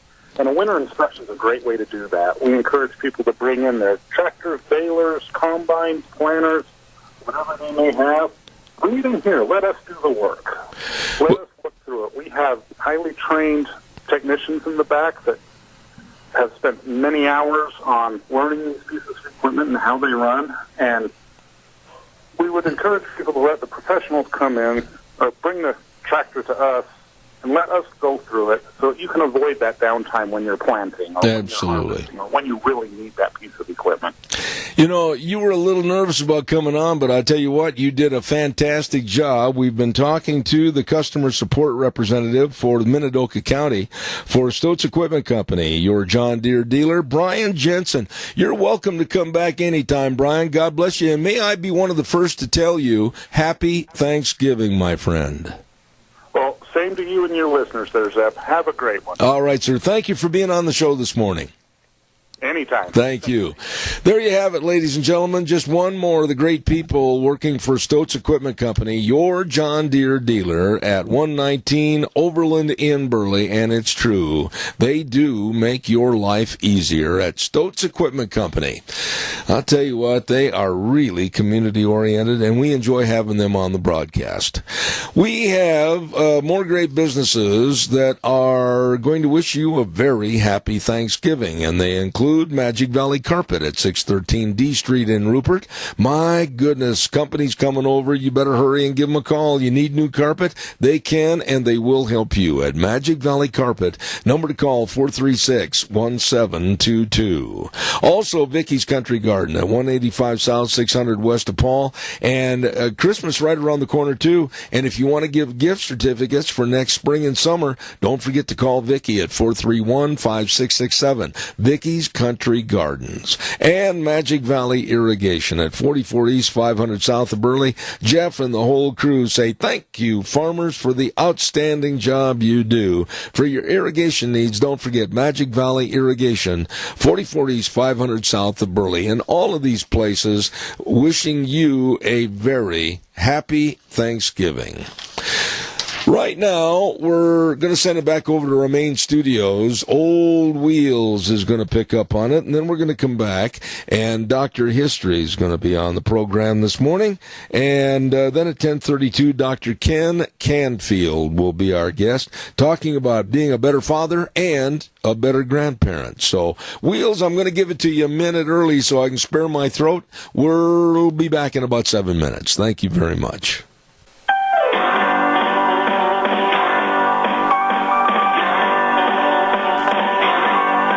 Oh, good morning, and hopefully tomorrow will be a better day. I'll have a better voice, stronger voice, but I'm going to let most of the talking go this half hour to my dear friend, Dr. History, in just a few minutes.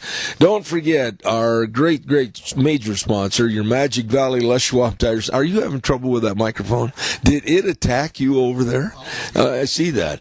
Your Magic Valley Les Schwab Tire Centers, all 7 locations serving you, and serving is the right word. They really take care of you.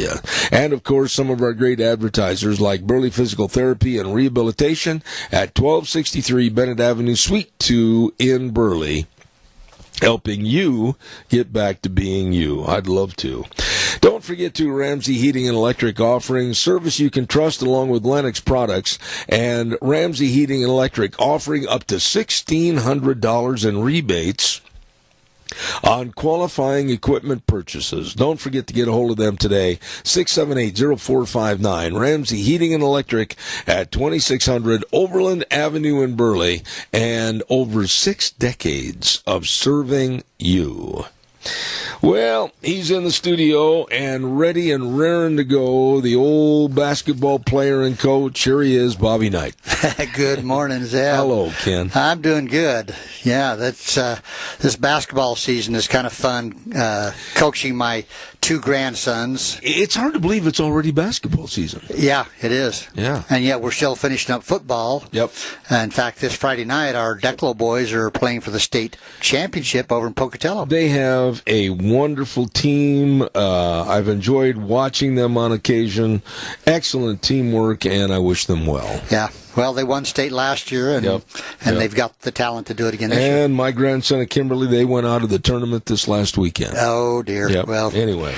So before we start, I want to put a shout out to some of our listeners that have emailed me. Stan, there's one guy, Stan, there's a couple of them, but one of them has listened to every single story.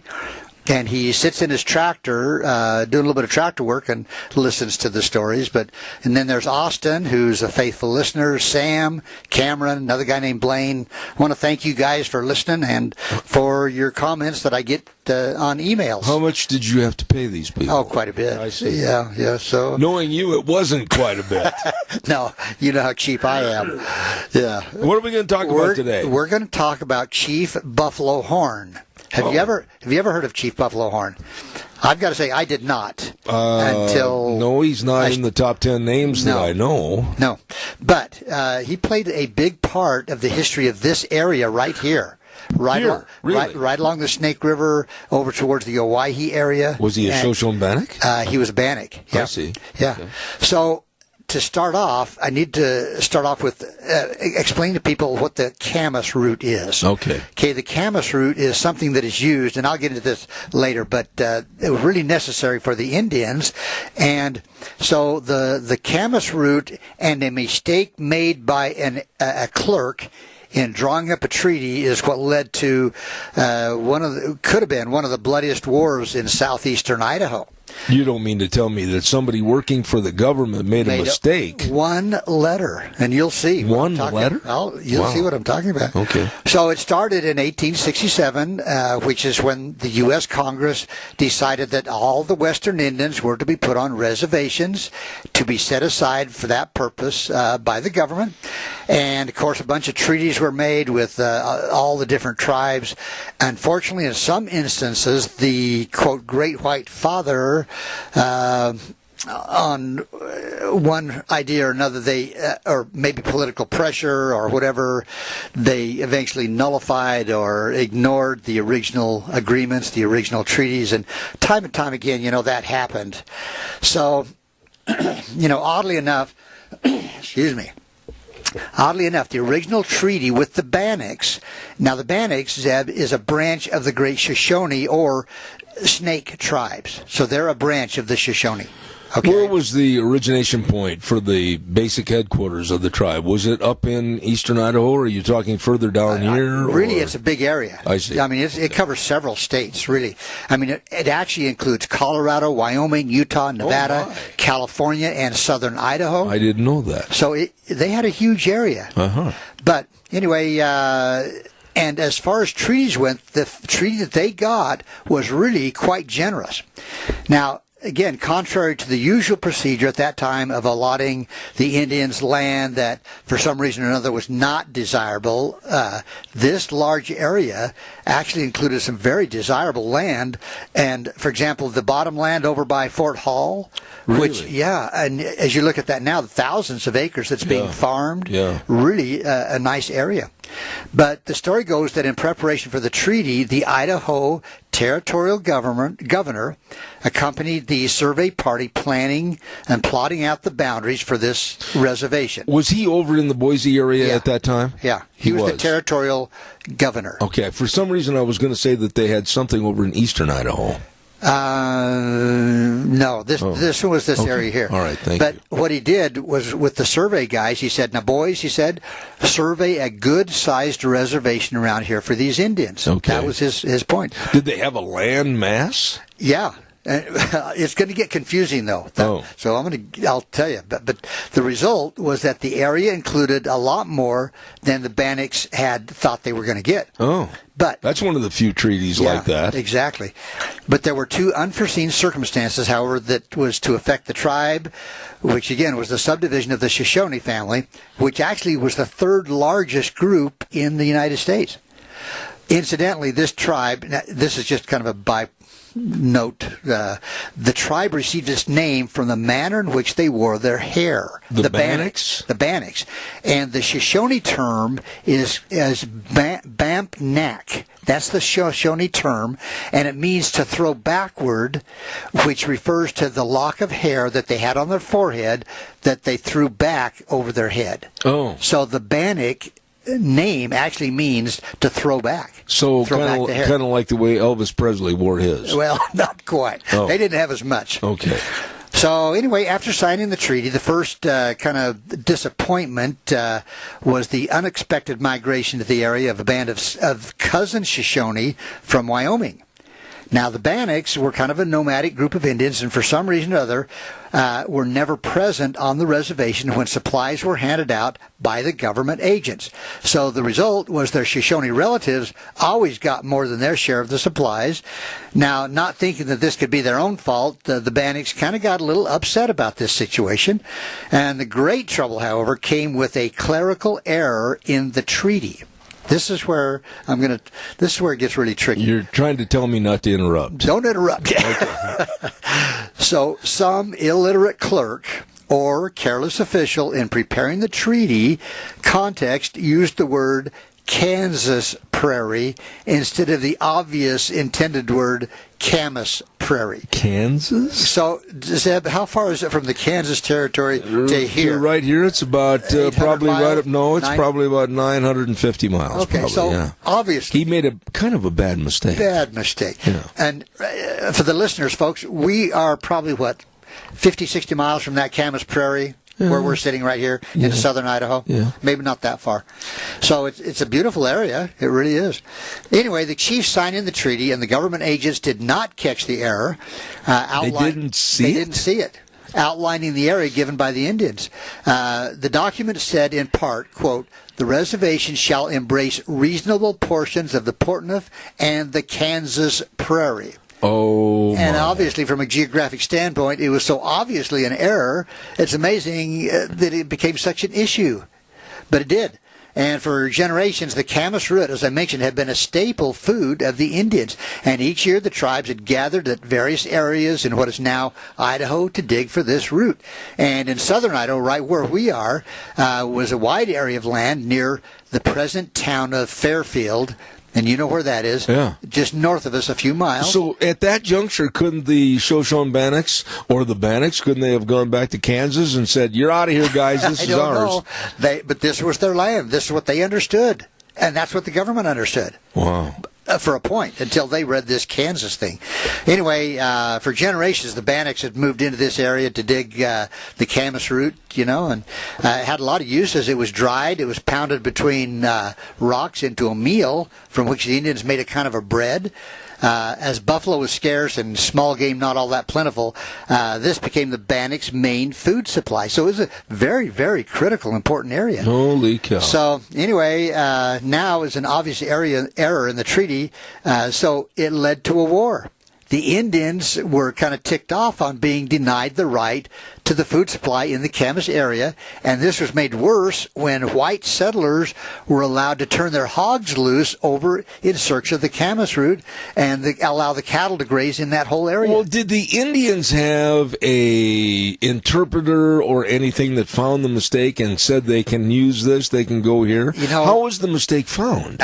You know what? I really don't know, because as it went on, the Indians just basically got mad and said, "We're going on the warpath." Well, I don't blame them. Right. So, and then the tension increased with the killing of some settlers, followed by the arrest of some of the Bannocks that were accused of the crime.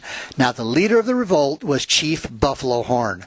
Now, this guy is described as being intelligent, an aggressive commander, and what is really odd, Zeb, is strangely the year before, in 1877, he had been a loyal scout for General Howard and General Miles in the Nez Perce War. So he was a well-thought-of individual. But the Bannock chief had turned against the whites, and he devised a plan for uniting various other tribes in the Northwest that, had it succeeded, would have made quite a bloodbath and a horrible, a lot of death at that point. But all the Bannocks did not follow the war chief. Some returned to Fort Hall Reservation in peace, but enough warriors followed the chief that Idaho and Oregon kind of felt the ravages of this conflict. And settlements were attacked by the raiders, supplies stolen, buildings burned, many were killed.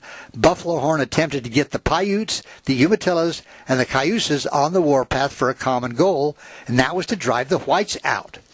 But the threat was so serious that General Howard, he was over in Oregon after the Nez Perce War. He was called back into action. So Howard's mobilization of troops basically saved the Northwest. But really, it was the soldiers out of Fort Boise that were dispatched to stop Buffalo Horn. And the fighting took place just west of us here, a place called King Hill and Glenn's Ferry. You know where that is. And other points up and down the Snake River. So it was right, not very far from where we're at. I guess my question's probably overextended here into your time, but I've got to ask this. Who found out that the Indians were getting shortchanged on this, and where was the problem found out on the American side? I mean, somebody had to say, oops. Yeah, and I don't know. I don't know, but but there was a battle going to happen. So anyway, this Captain Bernard out of Fort Boise led a bunch of volunteers, and Buffalo Horn was now in Owyhee County, which is southwest of us, right over here. Yeah. So anyway, a delegation of volunteers left Silver City to try to stop the chief, and what actually happened is not really clear. But there's a rest of the story to this, Zeb. Oh, look out. We have a Saturday morning serial. Oh, yeah. Anyway, it's known that the whites were outnumbered at least 5-1 by the Indians, and when the volunteers reached the Indians, a vicious battle resulted, and this small detachment from Silver City escaped complete annihilation, and how they did it, they don't know. But it's believed that the spirit of the Bannocks completely collapsed when Chief Buffalo Horn was killed in battle. And you know that happened quite often. If the chief got killed... Down they go, yeah. Yeah. So, anyway... and this was over by Glenn's Ferry. Right, okay. Yeah. But the dream this Bannock chief had for a general uprising of the Northwest Indians pretty well died when he died. And ironically, the entire bloody incident could have been taken care of if they'd have just corrected that error. Well, I keep going back to this, but how did anyone, without checking it, and it must have been laying there dormant for a long time, how did anyone find it and possibly stop the war, or why didn't they? I can't buy that. That's the unanswered question. I think the war started... And the Indians knew more than the... Yeah, they did. So, here's the rest of the story, Zeb. Oh, here we go. The death of Chief Buffalo Horn. Mm-hmm. Okay, now this is a totally different article, but there's a guy named A.C. Schaefer, and this is his account, so I'm going to be using his words. He said, I would like to recount a story I heard around the campfire many years ago. He said, in 1925, I went to work on a Central Oregon cattle ranch for a guy named Mike Mayfield. Well, he says, one night Mike rode into camp and shared my supper.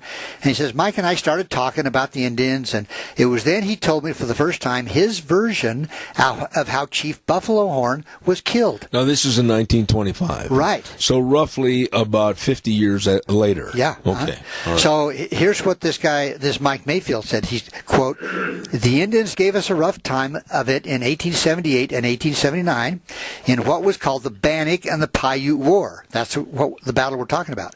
And at that time, Chief Buffalo Horn was the main chief.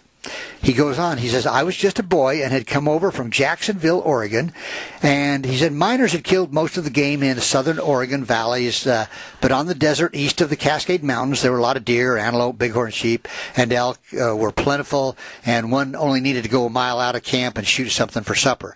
And he said, I worked at the cutting tables that they had set up and prepared the meat for drying. This is for the miners. Right. Okay? Right. So he says, early in 1878, I met a man named Foster who had established the Double O Ranch. He offered me a job with his horse herd, and I gladly accepted. Everything was running along quite smoothly until one morning, Mr. Foster rushed into the cabin as they were finishing breakfast, and he yelled, boys, grab your guns and knives, get your horses, the Indians are coming. Okay? He says, as I mounted my horse, I saw Mr. Foster lead out our most gentle horse for the Chinese cook and helped him get properly mounted. He says, we started out and I heard Mr. Foster shout, it's too late to make it to the old fort, boys. We'll cross at the new one. The Indians didn't know we had built it, and it was that new ford which saved us.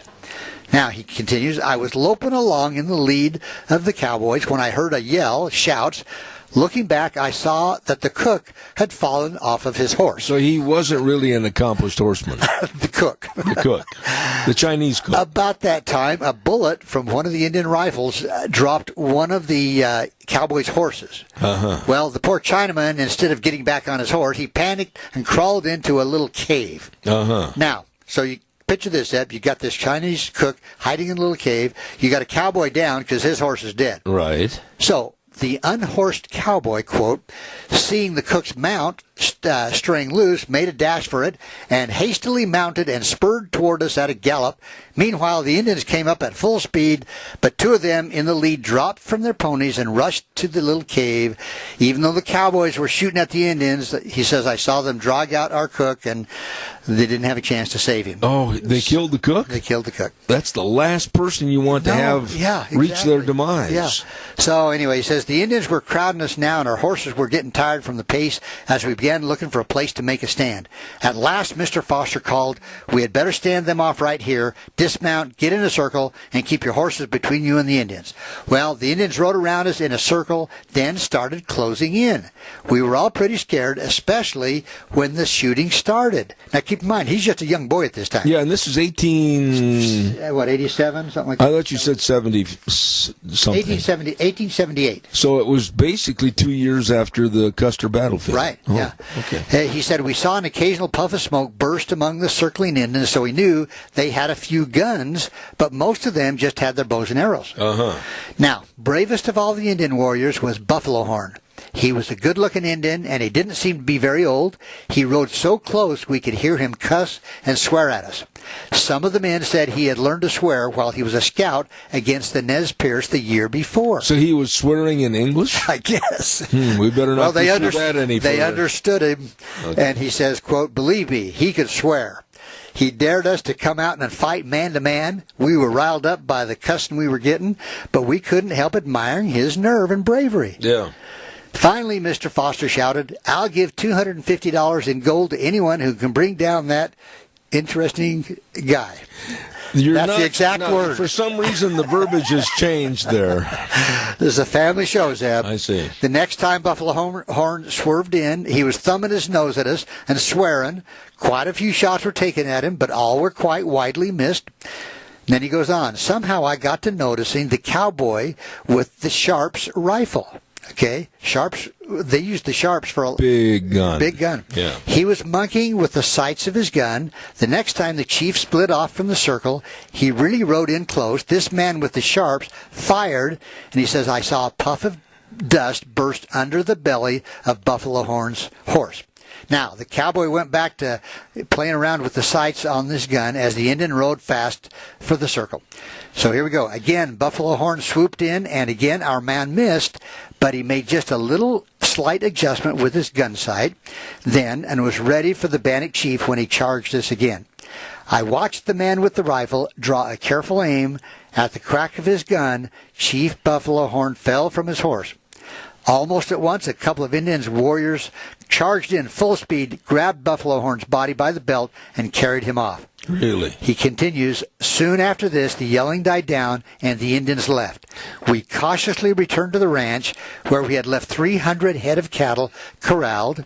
When we got there, all the cattle were dead, shot by arrows and bullets. Wow. It was a terrible sight for a cowman to see. So he continues, a year or two later, another rider and I discovered a cave not far from the spot where we had taken our stand against Buffalo Horn. He says, we dismounted and looked around. Just inside the entrance lay the remains of an Indian. He says, I would guess at least 3 bushels of loose beads were poured over the Indian's remains. I am positive this was the grave of Buffalo Horn, and I believe that the shot that brought down the chief had something to do with ending the Paiute-Bannock War. And he says even after Buffalo Horn was killed, the fear of the Indians was still around the country. And he goes on, he says, one night we were bedding down in a fairly safe place, so we thought, and with the bridle reins fastened to our hands, they actually slept next to the horse with the bridle around their reins around their hands in case the horse got startled. And he says, after a while, one of the cowboys jumped up and said, boys, I hear Indian horses. Listen. And none of the rest of us heard anything. We decided, well, we'll move. So they saddled up and left, went to another place, went to sleep. And the next morning, one of the guys says, well, what did you hear? He said, well, I heard a drumming sound, just like the sound of an Indian pony galloping. Well, one of the cowboys said, well, he said, that was me drumming my fingers on the saddle horn of my saddle. Oh, my goodness sakes. It was not Indian. But he said, however, the next day, having put in a safe night and returning to the flats to ride, some of our cowboys cut a fresh trail, and they found a raiding party of Indians that had gone right through where they had been sleeping. No kidding. Before they moved. Wow. So... anyway, that's... but back to Buffalo Horn. Being a top-notch chief and having the rest of the Indians follow him, didn't they question the insanity of riding close to where they're getting shot at? Well, with the Indians, generally speaking, it was almost more honorable to tempt everybody to do count coup. Yeah, which is where. Well, how close did they go? Well, when they're battling other Indians, they could get close enough that if they would just touch them with their the acoustic. Yeah, their acoustic. That's where the term acoustics came up. No, it isn't. Oh, okay. If they could just touch, that was almost more honorable than actually killing the enemy, and so. Quite honestly, these Indian chiefs and the leaders, they would do some very brave things, if not, maybe not very smart. You call it brave? And then on the other side, the ranchers and the cowboys and the cavalry, in many instances, they weren't the best of shots either. No, but this guy with the Sharps rifle, I'm pretty sure, didn't they use that Sharps rifle a lot for killing buffalo? I think so, when they'd go out to hunt buffalo. Yeah. So it was better than probably the best gun they had at the time. That and Hawken, wasn't it? That was the other one. Yeah, Hawken. There was a Henry. Sharps, yeah, Sharps. Yeah. So anyway, that was a battle that took right. One of your listeners said she'd like to hear stories from right around this area. Absolutely. And that's one that did take place not very far from where we're at. Zeb, well, we got to go up there and find the. Do you know where it is exactly? No, I don't. Where the battle took place. I don't exactly. I could. It'd be kind of fun to go there and just to see the landscape and what was taking place over there. And you could play Chief, what was his name? Buffalo Horn. And you would shoot at me. Yeah, kind of. I don't know how good of a shot you are, Zeb. But, not very. Believe me, you can count your coup. I got to run. I know you do. All right, buddy. Dr. History, the best. Right here, Dr. Ken Curtis. Ken Curtis. Correct everybody on your name, for heaven's sakes. How are you? I'm good. Yeah. Anyway, Dr. History will be back next week on Tuesday at 10:06. I don't know why I said that. Now we go back to our major studio.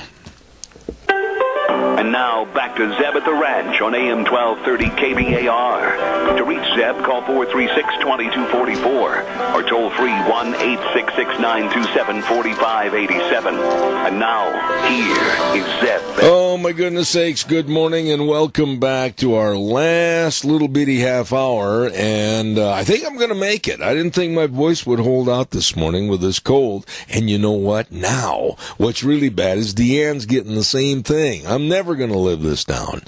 Anyway, don't forget on Thursdays we have another segment on our program called Cassia County School Days, and it's sponsored by A Child's World at 1308 Overland in Burley. They have all the clothing, all the games, puzzles, toys. They've got all the baby furniture. They've got it all for you. Family store at A Child's World. 1308 Overland in Burley. You stop in, see those wonderful folks today, and remember, they sponsor Cassia County School Days on Thursday at 10:10.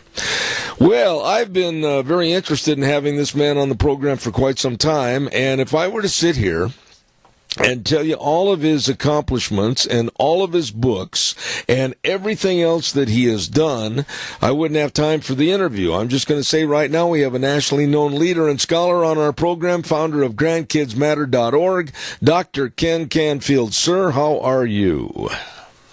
I'm fine, Zeb. Looking forward to this interview and getting into the deep weeds of family system through grandparents' eyes. You know, when you say the deep weeds through grandparents' eyes, give us kind of a thumbnail sketch of what you mean so we can start the ball rolling down the alley here this morning. You got it. Grandparents with their age, wisdom, and experience can be the reconcilers within a family system. We know culturally grandkids are facing just some major challenges that we never even dreamt of. They need somebody to kind of stand in a solid way, firm for them, committed to them, but at the same time be willing and able to help out when things come apart. When a marriage comes apart, kids suffer. Grandparents can be, those safeguards, those voices that bring message of healing and hope.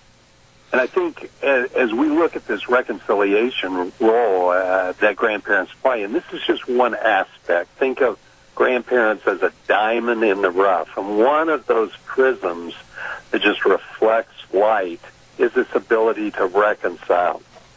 They're knowing that their days are numbered, and so they want to make sure everything's in good order. Now, that's not to say, there isn't health and, 2, 3, 4 decades of life left. But it is to say that this reconciliation piece is very important. And those are the weeds that sometimes come up in families and come up in culture.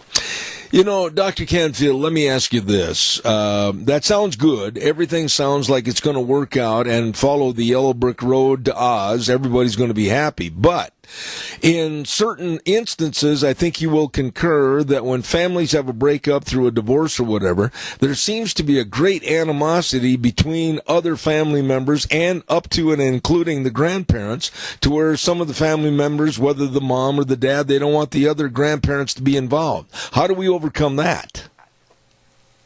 Well, that's a good and exact weedy situation.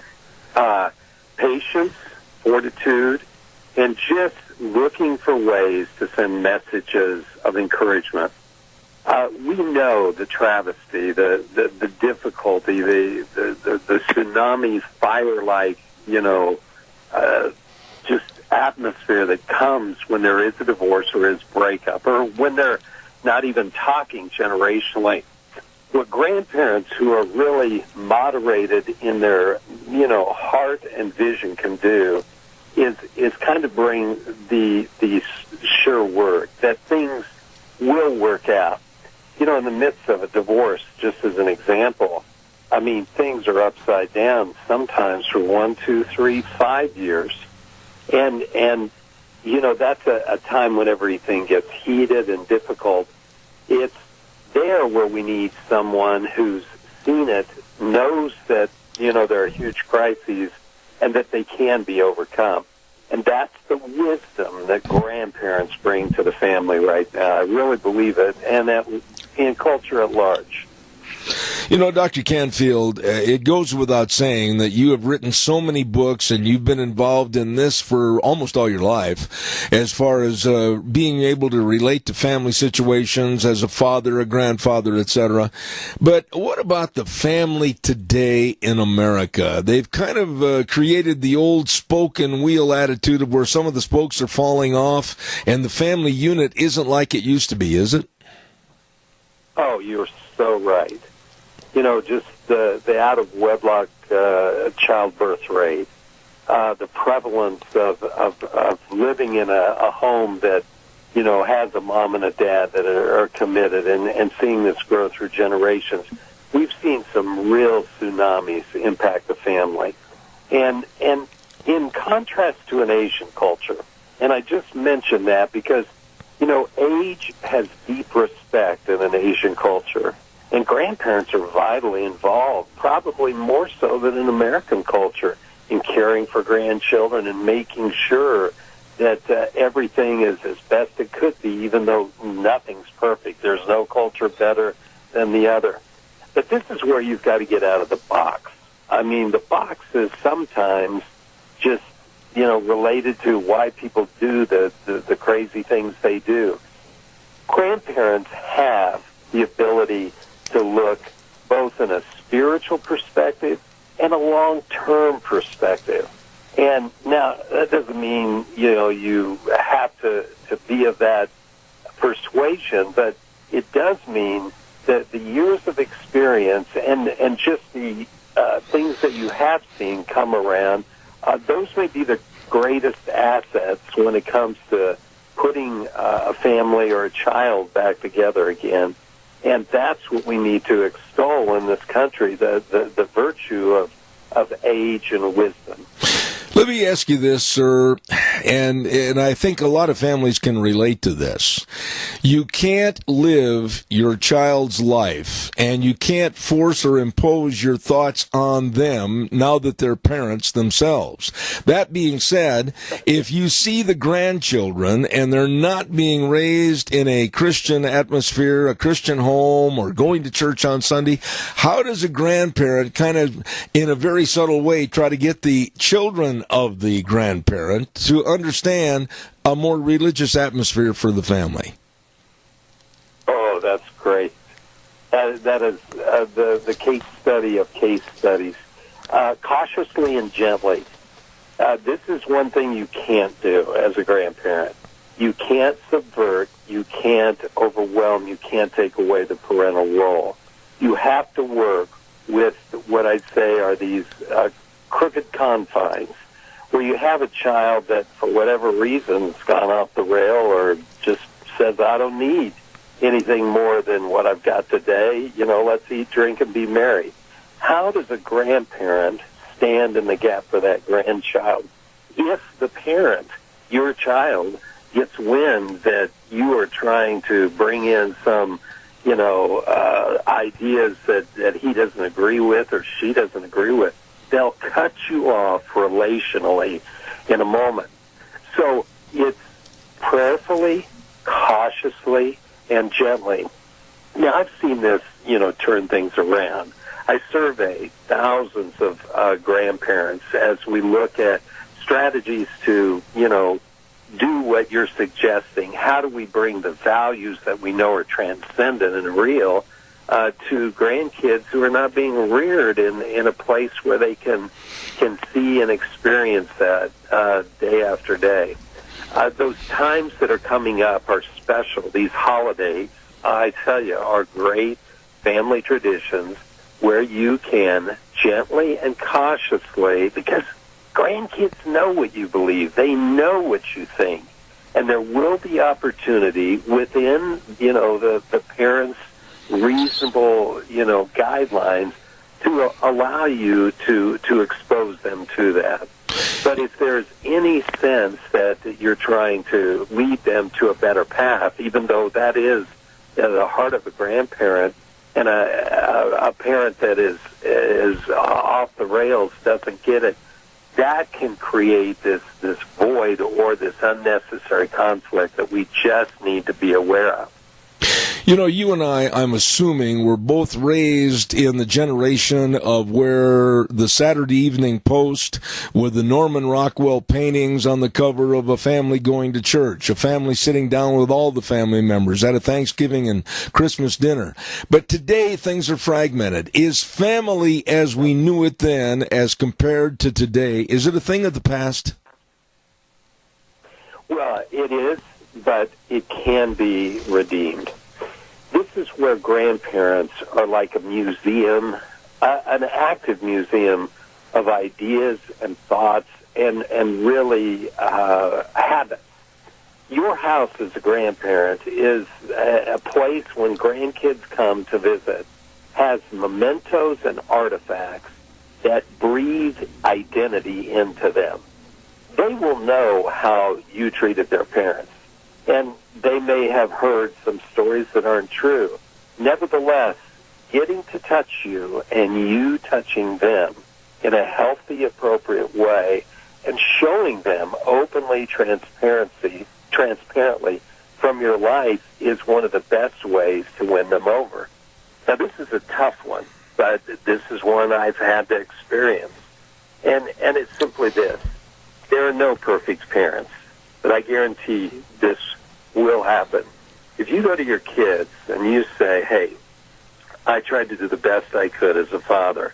There are some things, if I did it over again, I would do differently. And they probably would smile and say, yeah, would you tell me what those are?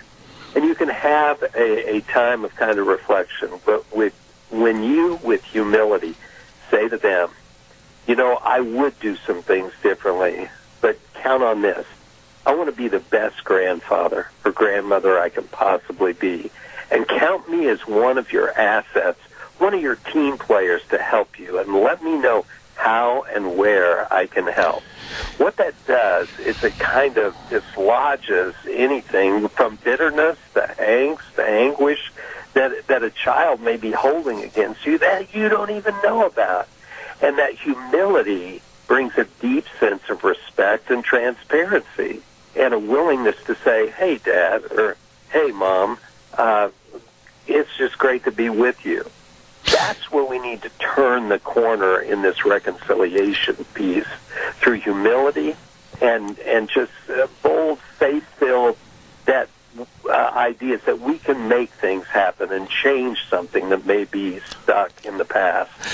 Dr. Canfield, let me ask you this question, and I've seen this happen a lot in families where two sets of grandparents are involved, and there seems to be almost a wanting to buy the affection of the grandchild by giving numerous gifts or doing certain things, when in essence, a lot of times I think they'd be all better off if they just showed their love and caring for the child, not try to buy them off. Oh, you got it. Holy competition, I'm telling you. And grandmothers, you got to get out of the way. You get grandmothers competing like that, there's jealousy and everything else under the sun. If we recognize that a grandparent is a gift from God, and you're a grandparent, and you want to be a gift of God to your grandchildren, wouldn't you want to have more than just one gift? Maybe two, you and your wife. Maybe three, you, your wife, and maybe another grandmother, or maybe four.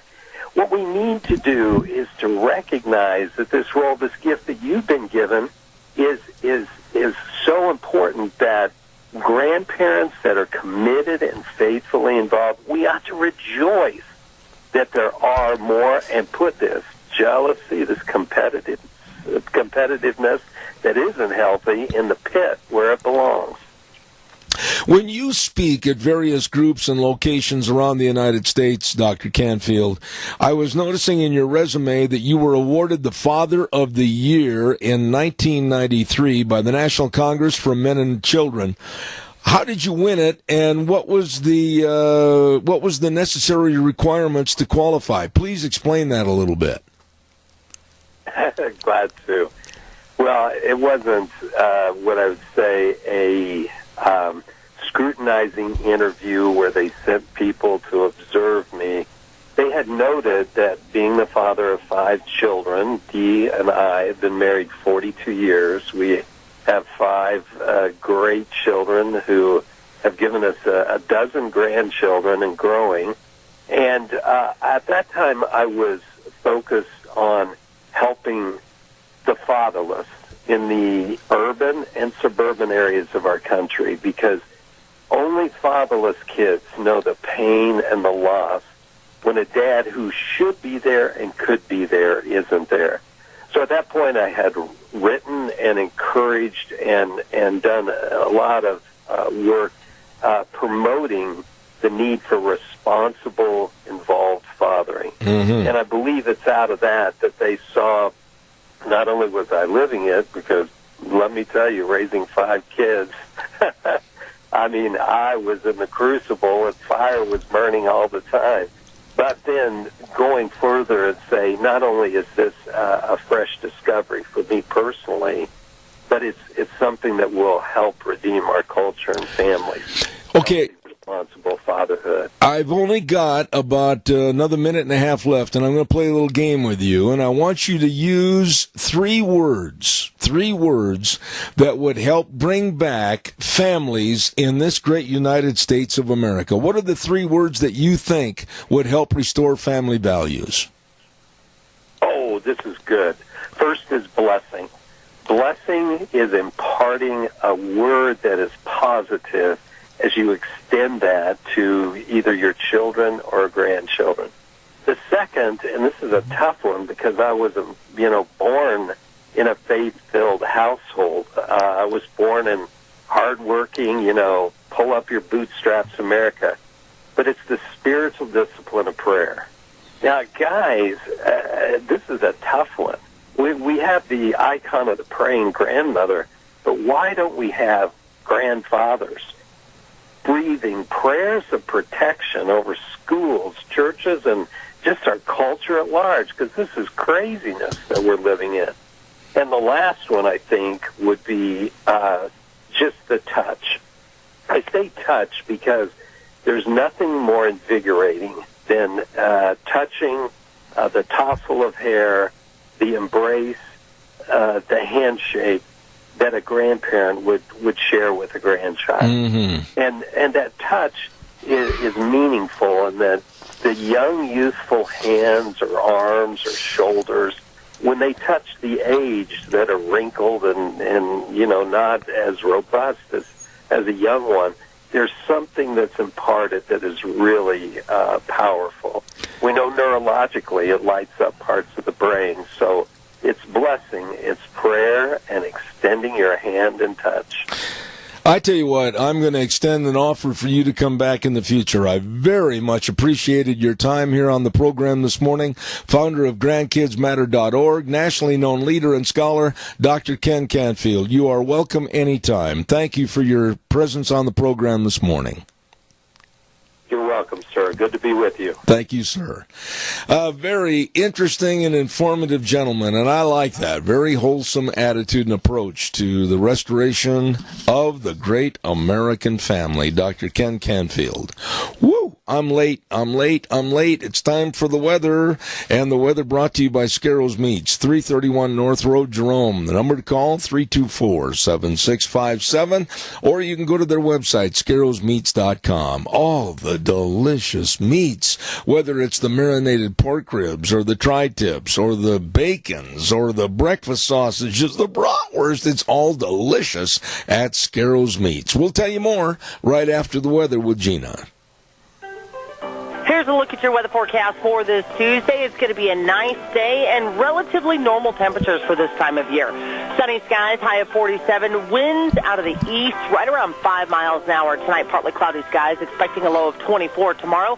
Another nice one, mostly sunny skies, high of 51, expecting an overnight low of 26 as we make our way towards Thursday. Sunny skies with a high of 50 by Thursday night, partly cloudy with a low of 29. Friday, mostly sunny, 52 for the weekend. Saturday, we do have a slight chance of rain and or snow showers, mostly in the morning hours.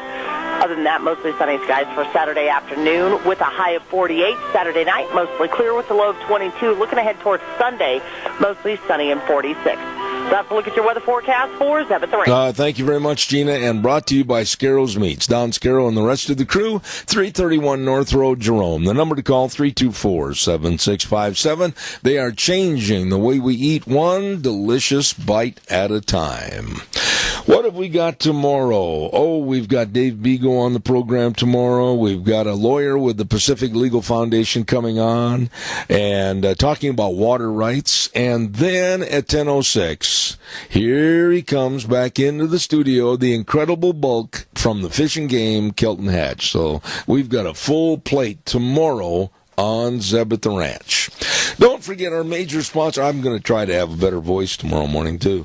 Don't forget our major sponsor, your Magic Valley Les Schwab Tire Centers, for all your tires to get you through the slush and the mud and the snow and everything else in these kind of hazardous driving condition months. They've got all the tires with all the different tread designs waiting for you right now at your Magic Valley Les Schwab Tire Centers for your car, your pickups, SUVs, trailers, etc. All there right now. Along with that, the very best in brake service. Front end alignment, shocks and struts, batteries, it's all there.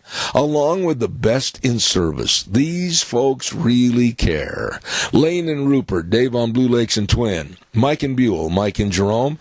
The Twist family in Paul, Daniel on Poline in Twin Falls, and Randy on Overland in Burley. Absolutely the best. Your Magic Valley Les Schwab Tire Centers. A couple of things came across my desk yesterday. People are wanting to know how to get cow pies and coffee cups. We've said it before. We'll say it again.